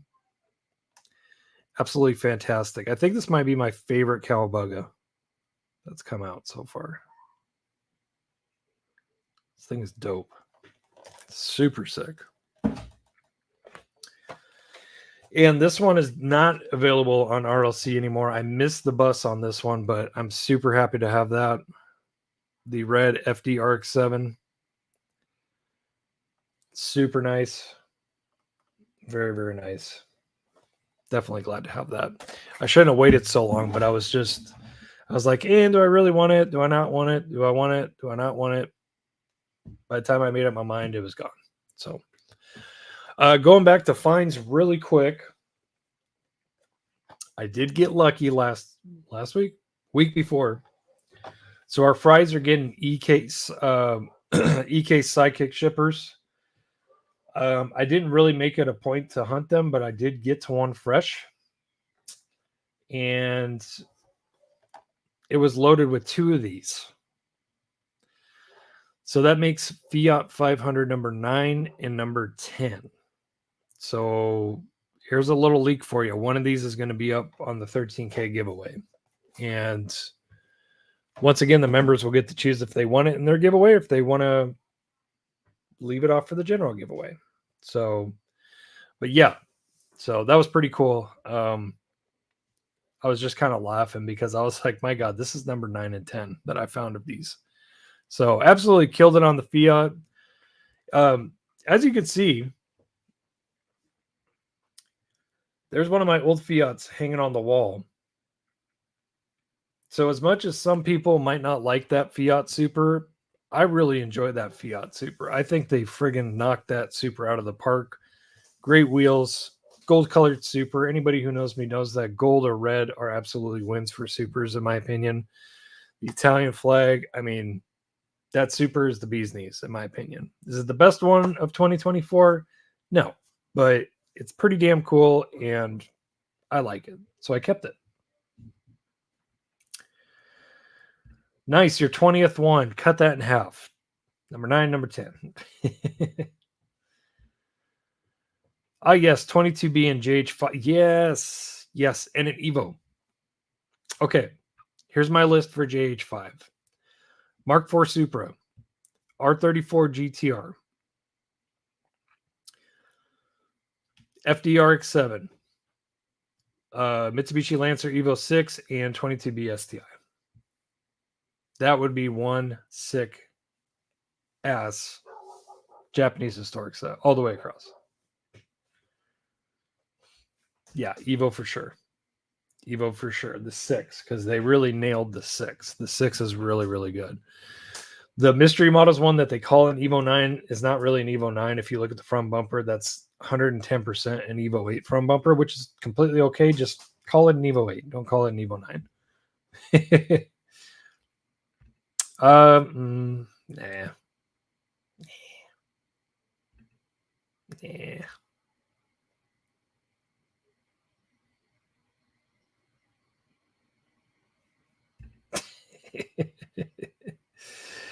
Oh, man. My daughter be saying that all the time. She says, oh, my God. So dumb. You can't help but to laugh at this newer generation. It's that funny. Okay. Let's get into opening premium diecasts. We are coming up quickly on 2 hours, and I need to bounce at 2 hours. So definitely want to hang out with you guys, but I got to get ready for work. Head back into the Matrix. I need to call my mom too. Because like I said, she's going through some stuff, some health issues. Here we go. Okay. Again, I don't have HD model cam up tonight. Terribly sorry about that. So you're gonna have to deal with that. Sorry, I just locked it. Okay, let's come back over here. Get away from the mess because this place is a disaster. All right. Screwdriver and razor blade, just in case I need them. All right, first one. I've seen this loose already, and I had to have it. And this is what's really frustrating. Pop Race, they nail some stuff down. They nail it, but they can't get a Porsche right. They can't get a Porsche right. Yes, I'm giving a Pop Race Porsche away. You'll see it in the next unboxing video. You'll see the rating I gave it, and yeah, I hate to say it, but Pop Race, they need to go back to the drawing board when it comes to the Porsches. Okay, specifically the RWBs that they're doing. They have to go back to the drawing board. They're just not good. But this is good. I'm excited to see the R33 400R. Sean, you have a good one, buddy. I'll keep you posted for sure.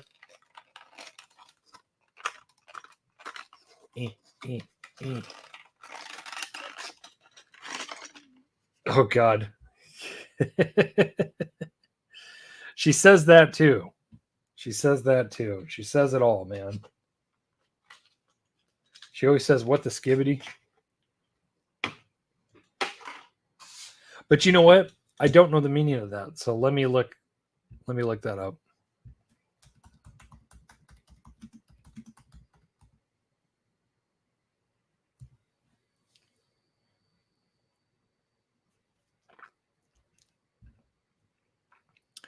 Okay, I'll read it out loud. Okay, the word skibbity. Slang term used by kids and teens that can mean something as bad or cool depending on the context. It can also be used as a filler word or to start a joking conversation, says what the skibbity. The term skibbity originated from a viral 2023 video titled Skibbity Toilet that features a singing head coming out of the toilet. Yikes. Blah, blah, blah. Skibbity Challenge was an internet meme that originated from an appearance on the British television program This Week in October 2018. During the episode, challenges guests to dance the skibbity. Yeah, so it's definitely the first term. It's definitely the first term. Yeah, skibbity toilet. Yeah, Riz, drip, no cap, all that stuff. Yes, Alexis. The Pop Race, it angers me so bad. So on my Diecast 164 unboxing review, I unboxed the Pop Race Rothman's RWB. I'm looking at it right there because it's in the giveaway. It's going to be somebody's for free. Looked at the box and I was like, man, this thing looks promising. It looks promising. And then I pulled it out, and just for me, maybe it's just because I have high standards, really, really high standards, especially when it comes to Porsche models. I just pulled it out and I wanted to put it back in the box. You know what I mean? And if you watch the Diecast Iceberg video, that yellow one, Sammy got that one. And he's like, dude, this thing is not good. He was like, it's not good. But this, again, the frustrating part about Pop Race is sometimes they nail it and sometimes they just don't. And when they don't, it's almost always a Porsche. So, NSX GT3. This thing is way, way more chromish pink than it looks in. I don't even know why. That's funky. So in the camera, it looks brown. It's not brown at all. It's all like spectroflamey pinky, like chromy pink. But this thing is BA, right? This thing is badass. I'm going to show you that engine. I'm going to show you. Just stop yelling. But really good, right? Really good. Taillights are sick. They're lensed. It's got a lensed friggin' racing fog light. The friggin' headlights are tinted green. I mean, this thing is sick. It's really well done. But that at the same time, that's what makes Pop Race so frustrating. Sometimes they nail it and sometimes they don't. Sometimes they do really cool stuff like this, like a removable rear bonnet. You can see this engine with its carbon fiber looking airboxes. I mean, how good is that? The thing is good. That thing is really, really good.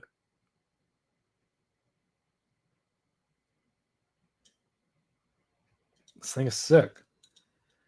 Their Hakosuka that they came out with the V8 engine on the opening hood, the opening trunk, thing is so good. And they're coming out with another one of those. And they're also coming out with a Ken Mary. They're coming out with an orange Ken Mary that's going to match that older Hakosuka perfectly. And they're coming out with another Hakosuka. I think it's black and white, if I remember right. It's pretty sick. It's got some kind of livery on it. I can smell the racing fuel. Yes, I can.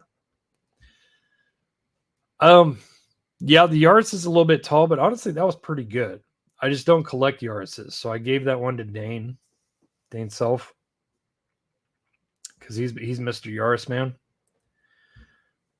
Timmy must be in charge of the Porsche castings. Yeah, Timmy, he needs a vacation. Timmy needs a vacation. Okay.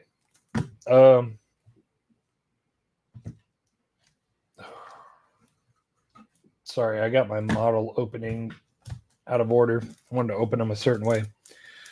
Okay. Dane is the Yaris main. Yes, he is. Yes, he is, Rico. Okay, this next one. Ferrari 458 Italia GT3 in the Momo livery. I've been meaning to get this one for a long time. Another Tarmac 454 to add to the collection. Or 458, sorry, not 454. Not talking about engines. We got no engines. Yeah, this one's sick. Whoa.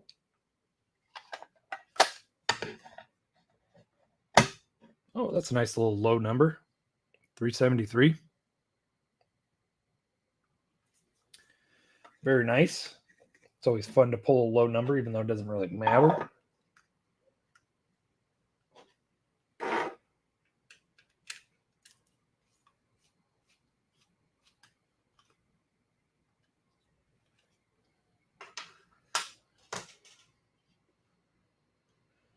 All right.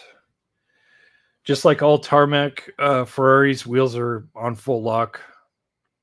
At least on the 458s. But man, look at that detail. Yeah, it's like we're going back in time, huh, guys? No fancy turntable, no second camera, just holding it with the D beaters. Yeah, this thing is sick. This light is super bright. I'm going to try to turn it down just a little bit. How bright does that leave me? It's not too terrible. But yeah, it's just really bright. There we go. That's a lot better. So yeah, Momo livery. Classic race livery. Got to watch out for that antenna on the roof.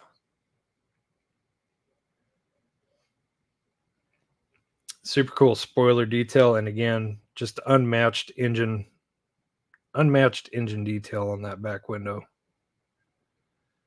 In that back window, I should say. Gets me every time. I love seeing those blue couplers just sticking out. It's so nice. So nice, it's nice. Okay. This one I was so excited I couldn't wait to open it, so I did already. Holding it with what? The D beaters.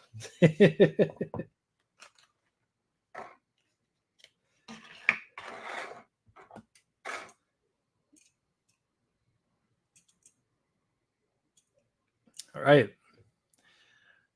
This was much awaited, or I couldn't wait any longer, so I had to order this. Yeah, V1 R34 police livery. I've kind of developed this slight fetish for some reason for Skyline police cars, so I'm actually planning on ordering the Inno. Probably going to order the factory Inno R34 police livery, and I really want to order that R32 Pandem police livery.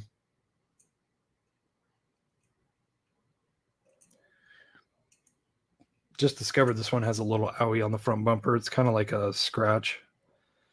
But look at that freaking carbon fiber dash. How freaking sick is that? I don't care what anybody says. This thing is sick.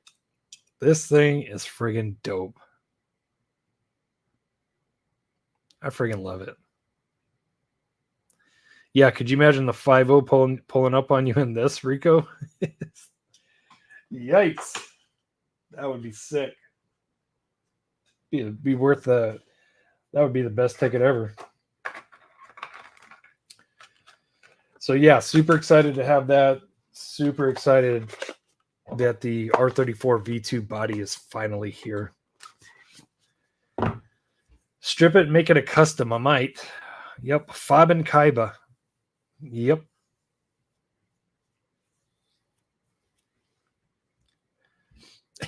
Right, Rico. He's putting it all together. All right. All right, where do we want to go next? Let's open the CM model that I got, and I will show this to you guys.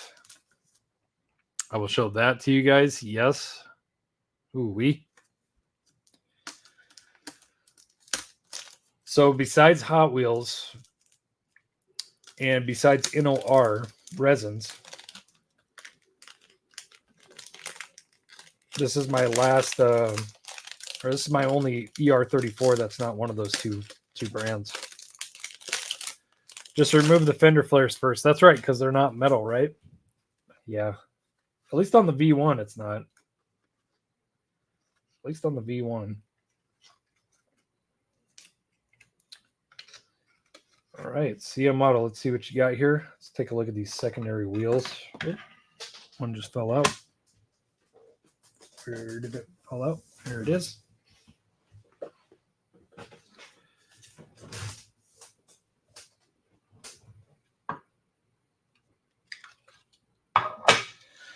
So very, very cool that a lot of CM model cars, they give you this.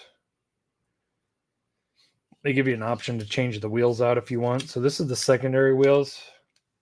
Honestly, neither of them are really that great, to be honest with you. These ones might look a little bit better on this brushed copper.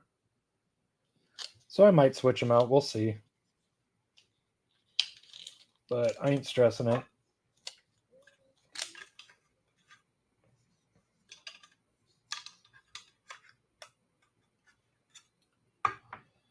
Yeah, let's take this off the base. Kind of a, I'll show it to you on the base first, since this is our first base model. But yeah, the base on this is actually pretty neat. But yeah, look at that finish, guys. It's just like the CM model Evo 9 that I got, where it looks brushed. It looks straight up brushed, which is really cool. But yeah, look at that acrylic base. That's really nice. It's like semi-transparent. Let's see, we got red bucket seats in there, yellow cage. Very nice color clashing, great stance. It's nice and low, the way it should be. Lensed headlights, lensed taillights. I just noticed that the taillights are clear. Don't know how I feel about that. See, look at that. They're cleared out. I mean, cool touch, I guess, but I would have preferred them red. I would have preferred them factory, but it's not terrible. It's not terrible. Take this. Whoa, that was almost disastrous. Forgot to tell you the headlights are lensed yellow. And we all know how I feel about lensed yellow headlights. I love them.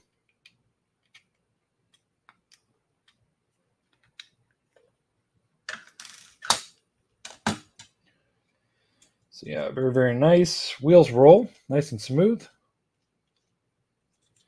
Yeah, complete utter roller.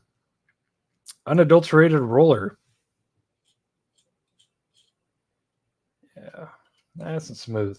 I like that.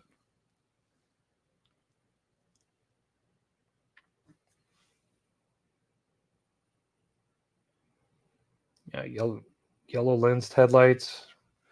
Really nice grill work on the front.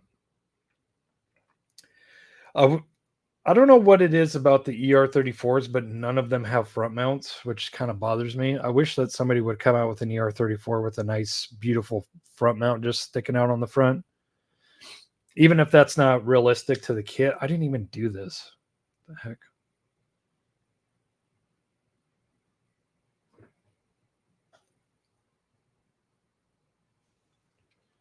So yeah, that's a super nice model.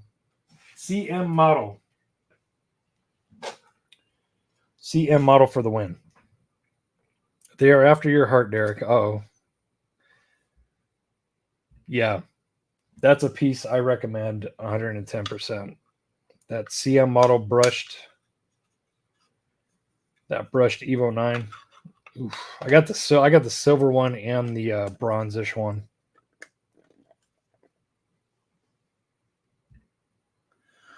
That's because the real one had an I or L series swap. An I series swap? What is that? I thought the real one was, I thought it was a true ER34, but it had an RB26 in it. L series swaps. So it had an LS in it? What's an L series? I didn't know that. I thought the real one had an RB26 in it, and it was just rear wheel drive. That's pretty cool, though. Datsun 6-cylinder? What? Why on earth would they do that? Because what does the ER34 come with? The ER34 is a GTT, right? So it has an RB25 in it, right? That's interesting that they would pull out an RB25 and put a Datsun 6-cylinder in it, but I guess RB20 and 25. Okay. Yeah, because I thought like the R33 GTSTs, I thought those had like RB20. Those had RB25s. I think the RB20 was in what, the R32 GTST? Yeah, for the wow factor. I get it. I mean, shoot. I mean, if you got that kind of money to build a super silhouette R34 of any kind, yeah. Yeah. Yeah. Alrighty. For you guys that remember a lot of the unboxings and a lot of the most anticipated things that I've ever picked up, this might look familiar, but it's just from a different brand.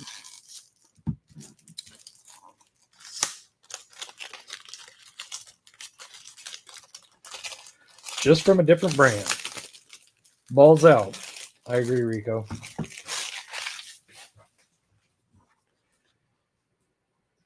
I got to say that this one is probably stanced better than my other one. I think the stance is more on point with this one.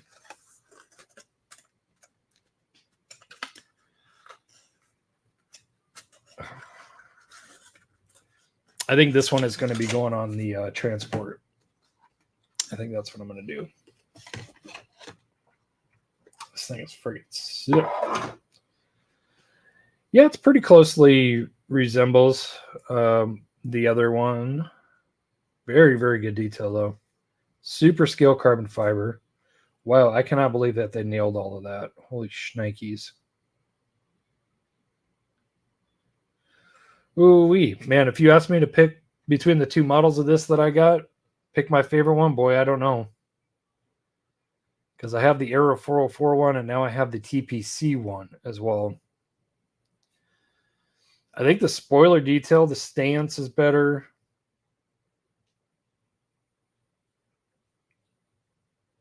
Man, look at that, guys. That's fantastic. This one diecast, the Aero 404 is resin. But look at that, man. They nailed the stance on this one. Check out dry carbon on the spoiler. I agree. I agree, David. That's the protocol. But yeah, look at that. Look at the dry carbon and look at all the writing on the front lip. That is sick. That is sick. You know what's next? Got to take it off the base and see if it rolls. Yeah, the TPC is dope.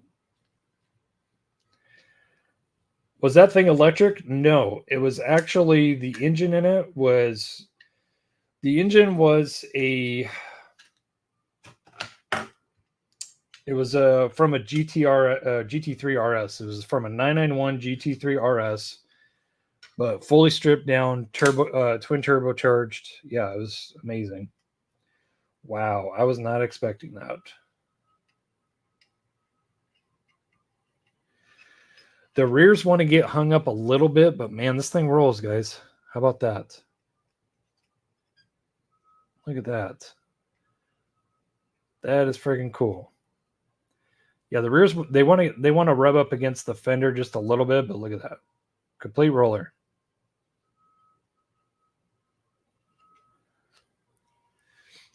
Yeah. I think the engine ended up making it was built by, let's see, the name is on here. BBI. Super famous Porsche shop in California.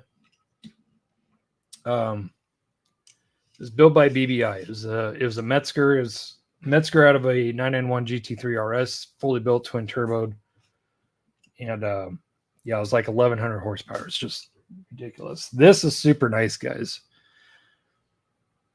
This is really, really, really good. This actually rivals my Aero 404, like big time. That's an excellent model. Excellent.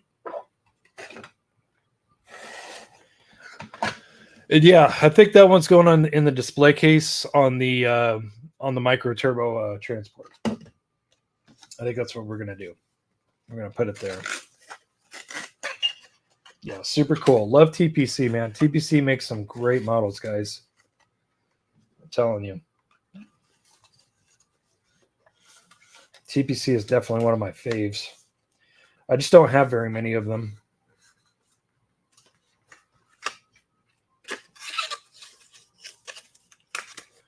Speaking of that, guys, because it just reminded me of last year in Vegas, you guys should really go to the Las Vegas convention.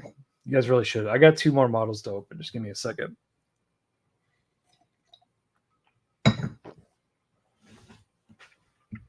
Offset could be better?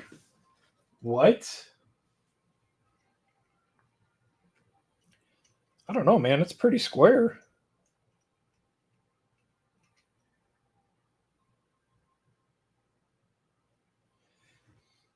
I don't know, David. It's pretty good. It's pretty square, to be honest.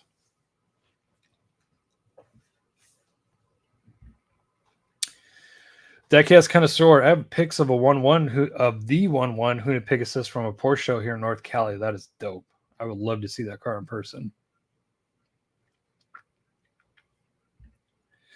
Yeah, the micro turbo. I have the micro turbo right here in my display case.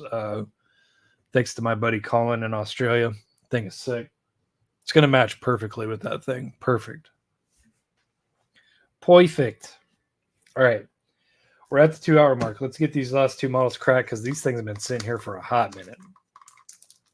And I've been wanting to open this one and especially this last one. Where's this convo going in the chat? That's what I'm really wanting to know.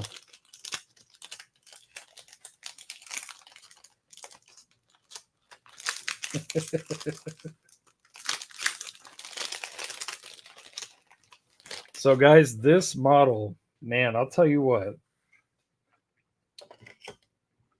It takes a bit for me to bite on. Oh my goodness! It takes quite a bit for me to bite on a non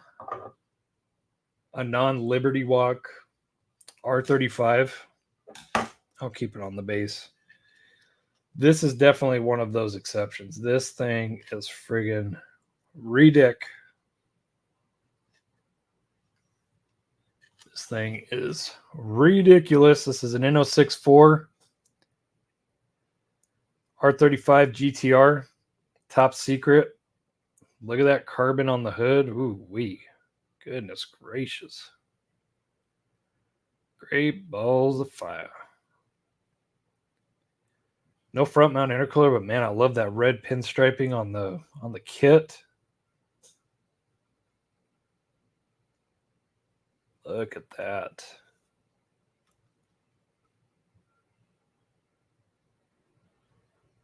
That wing, titanium exhaust. David, me too. You know what's funny? Focal Horizon actually just came out with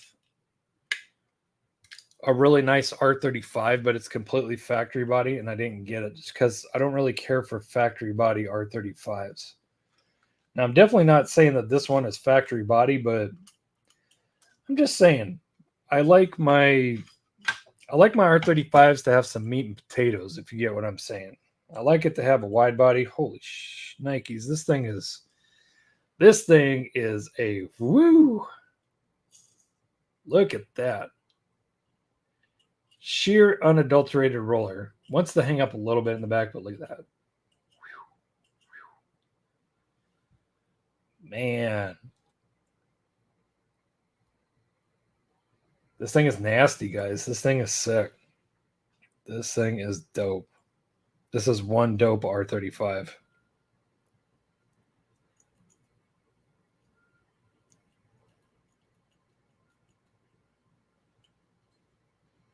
Yeah. That's not a factory wing, though.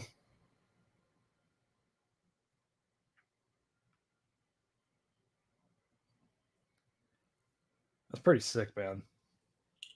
This thing is dope. God, I love Inno64, man. God, they just knock it out of the park. They knock it out of the park every single time. That's why it's my favorite brand overall to collect is Inno64. They just do it right. They just do it right. So absolutely fantastic R35. I'm super happy with that. Now, let's get on to the grand finale. This friggin' bad boy, its counterpart. And I know Mikey Frisco is going to love this.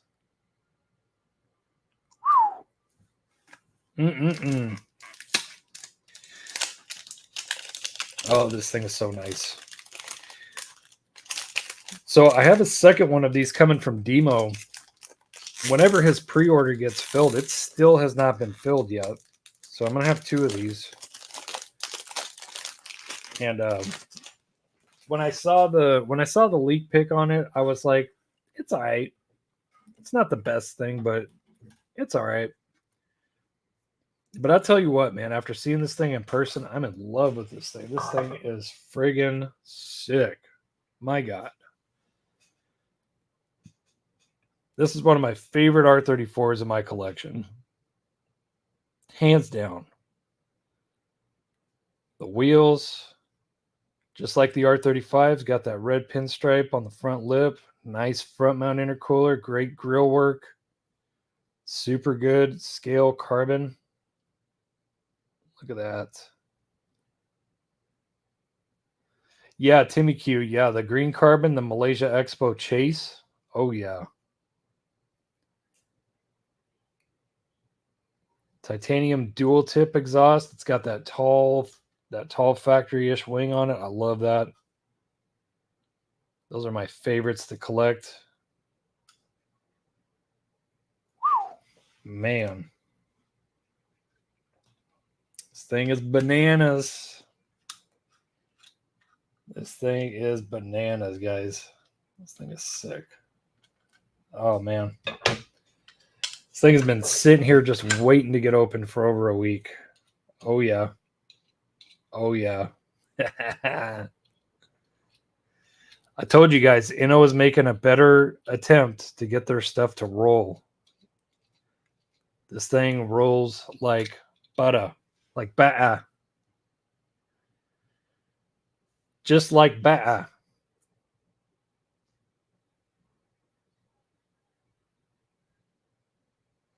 This thing is sick. This is this is up there. Top 5. Absolutely. Probably top 3. Love the wheels on it. The wheels are sick. This thing rolls so good too. This rolls even better than the Australian Endgame one. And that one rolls really, really good. This one rolls even better. This thing, there's really nothing hanging this thing up.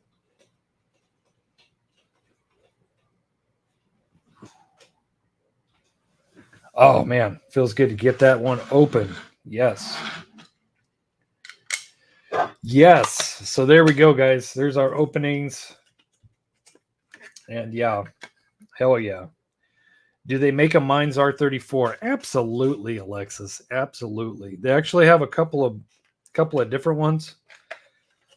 They have an older one that I would really love to track down, but I cannot find it. There was a couple of them on eBay about a month ago, and now they are not there anymore. But it's virtually an exact replica of the original Mines Skyline. It's got a black carbon hood. It's got the kind of BBS looking kind of mesh wheels. Exact carbon copy of the real car. But now they have another one that came out that has green carbon. So I think it's got green mirrors. It's got green carbon hood, green carbon wing, maybe trunk, maybe, but it's got a lot of green carbon fiber on it. That's another one that they came out with. That one's pretty new, and you can find that one everywhere. It's really cool. I want to get both of them, but I really, really want that OG one more than anything, for sure. Yes. And they actually have an R32 one, and it is spendy. It's like $120, $140 model. Why, I'm not sure.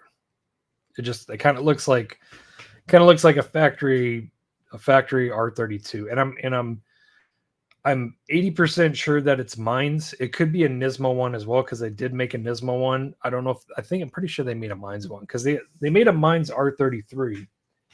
I have the R33 down here, but I don't have any of the R34s.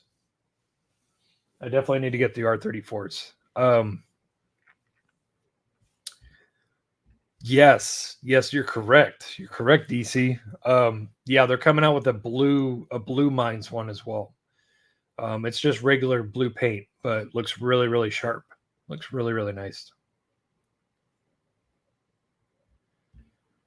Technically, yeah, I think so.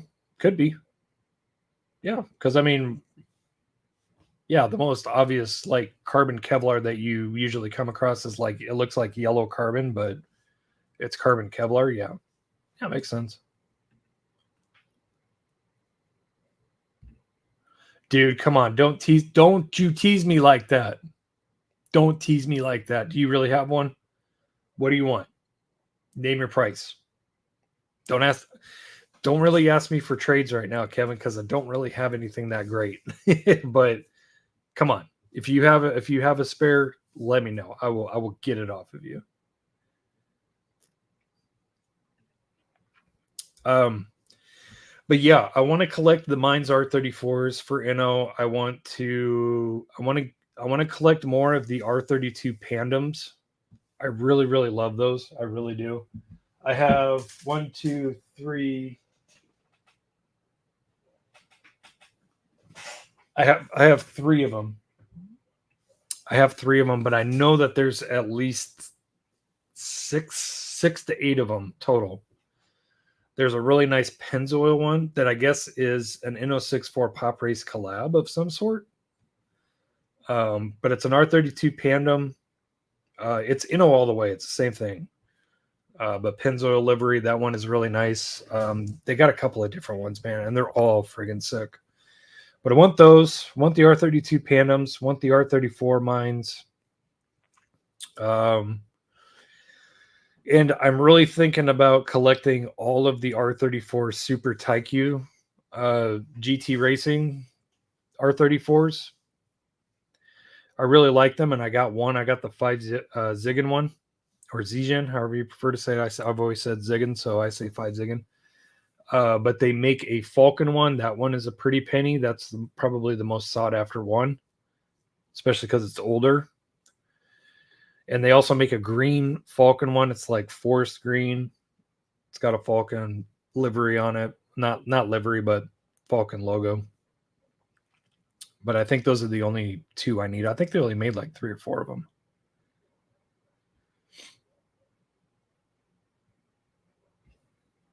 Yeah, lucky, smart. Very smart.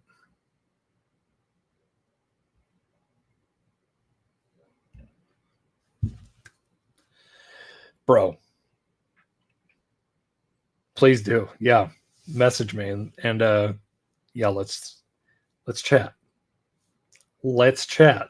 Because I was friggin', oh man, I love that. I love that Mines R34. I love that thing.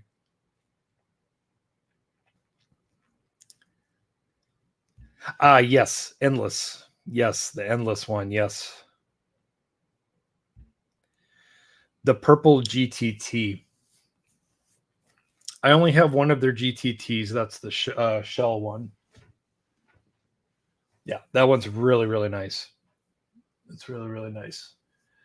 I was going to pick up all of the cars in the shell livery, and I think at one point I had all of the shell livery cars, but I ended up giving the rest of them away, and I kept the GTT R34 and I kept the S13 because yeah, those are sick. Oh, and the R32 Phantom.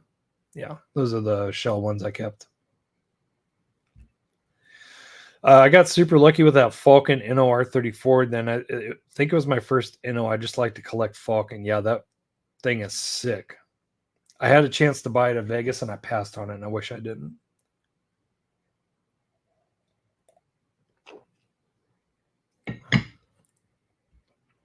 Really? All the Super Taikyus are GTTs? Really?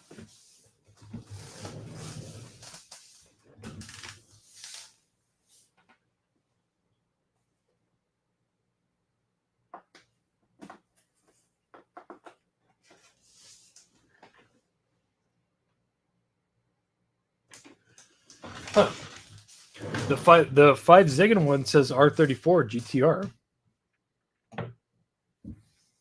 The 5 Ziggin one says R34 GT-R. I mean, I wouldn't be surprised if some of them were GTTs, but yeah, that one on the base plate says R34 GT-R for the 5 Ziggin one. I love that one, by the way. That thing is freaking sick. So sick. So yeah. Yeah, Kevin, please hit me up about that Mines R34. I'm extremely interested. You just let me know You just let me know. Just let me know. Let me know, Kevin. Let me know. Be my pushing man. Cisco, just want to thank you for renewing your membership. Appreciate it, buddy. I appreciate all the support, and we'll see you for that 13K over there too as well. So thanks, buddy. I appreciate it. And then, of course, Will, a member for 17 months. Appreciate you and Pops. Appreciate you guys very much. Thank you. So yeah. Alrighty. Holla back, youngin. Yeah, please do. You got me. I'm much excited right now. Does it have the C West kit? Damn, I thought all those were GTTs. Here, I'll just pull it out.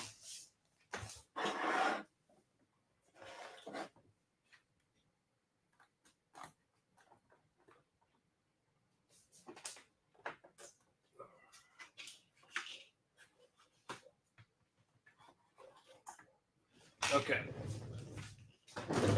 Yeah, I'll just pull this out, show it to you real quick. But yeah, this is the 5-Zig one. I love this one. Love it. Yeah, Nissan Skyline GT-R R34 number 50 5-Zig Falcon Super Taikyu 2000 N1 class winner. So yeah. So it says C West on it. So yeah, I guess it is C West kitted, huh?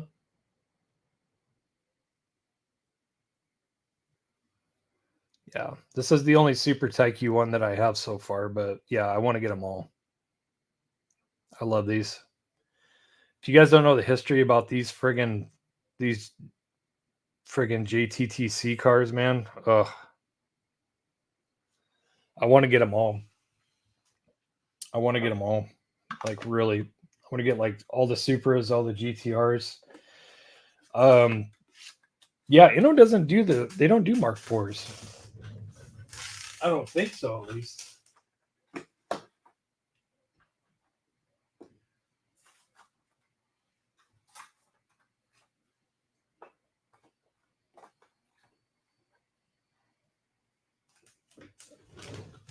Yeah, my R34 collection is going crazy. Yeah, I think Tarmac basically does the JTTC Supras, the Mark IVs. So this is the only one that I got of those. I never got that. What is it? FETL Supra. I need to get that, and I think I need to get that. I need to get the one that rules them all, which is the Castrol. I would love to get that one.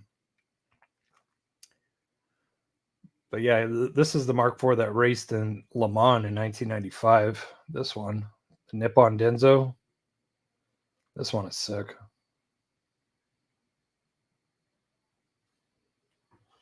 Yeah, super badass. Super badass. Yeah, after watching that documentary that I told you guys about, I'm like on it, man. It's like I want to get these Super Taikyu friggin' these JTTC legends, man. I want to get them. I want to get them banned. So yeah. All right, we're approaching 2.5 hours. Love the cage work in that Supra. Yes, very, very good. That's the SARD one. No, that's the Asin Nippon Denso livery. That's not the SARD. Is it the SARD one?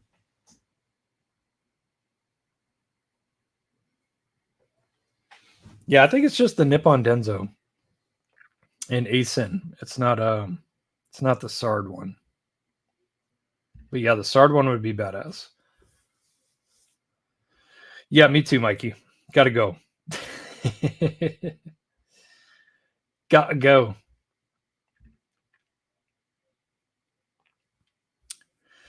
So yeah, guys, that is going to wrap it up. Paul, thank you, sir. Appreciate it. Dane, thank you, sir. I really appreciate that, Dane. I really do.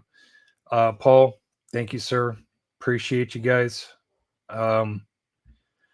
So yeah, 144 in the books. Appreciate you guys hanging out with me and listening to me talk and show some models. I really appreciate it. Stay tuned for that's intro. Yeah, screw it. Stay tuned for the next Diecast 164 unboxing. We're going to be doing that here pretty soon. It's all filmed. Just got to edit it, chop it up, do all that good stuff. But we'll get that done. And then after that, I should have time to do the 13K giveaway and get everything out before I leave for Amsterdam in October. Going to Amsterdam for a week. Looking forward to meeting Don, Diecast dude. It's going to be super cool. Definitely going to get some footage of us. I will definitely go hunting with him if he wants to do that. And if he's got some cool shops and some diecast shows to go to, I'm down, my brown. I'm down. Josh, thanks, buddy. Appreciate you. Take care. And I will see you very, very soon. 13K. Woohoo. Yeah, I will make, keep your eyes on the community posts. Okay. Especially members only, because you guys are going to go first. Like I said, I'll show you everything I'm giving away for the 13K, and then we're going to play a little game, and you guys are going to get to pick what stays in the members only and what goes out to the general 13K. So appreciate you guys. You too, Paul. Take care, buddy. Thank you very much. So yeah, that'll do it. 144 in the books. Thanks, guys. Appreciate you. Also, keep an eye on Diecast Media Network. I think a lot of us that are involved with Diecast Media Network, myself, Pia, and some others, besides the normal 3-man cast, we're going to be helping them upload some content, kind of on our behalf, but also, for the sake of Diecast Media Network, we're probably going to come up with some stuff and upload it there. So keep your eyes there. Subscribe if you haven't already. Awesome channel. Completely interactive, informative. You guys know all about Diecast Media Network. I ain't got to say a thing, but check it out if you haven't. And we'll see you there. And we'll see you here next Wednesday. And I'll see you guys very soon. Much love. Happy hunting, if you still do that. Happy collecting. And remember, it's about the cars. The Inno64 top secret R34s. God, fantastic. Not the money. I'll see you guys soon. Much love.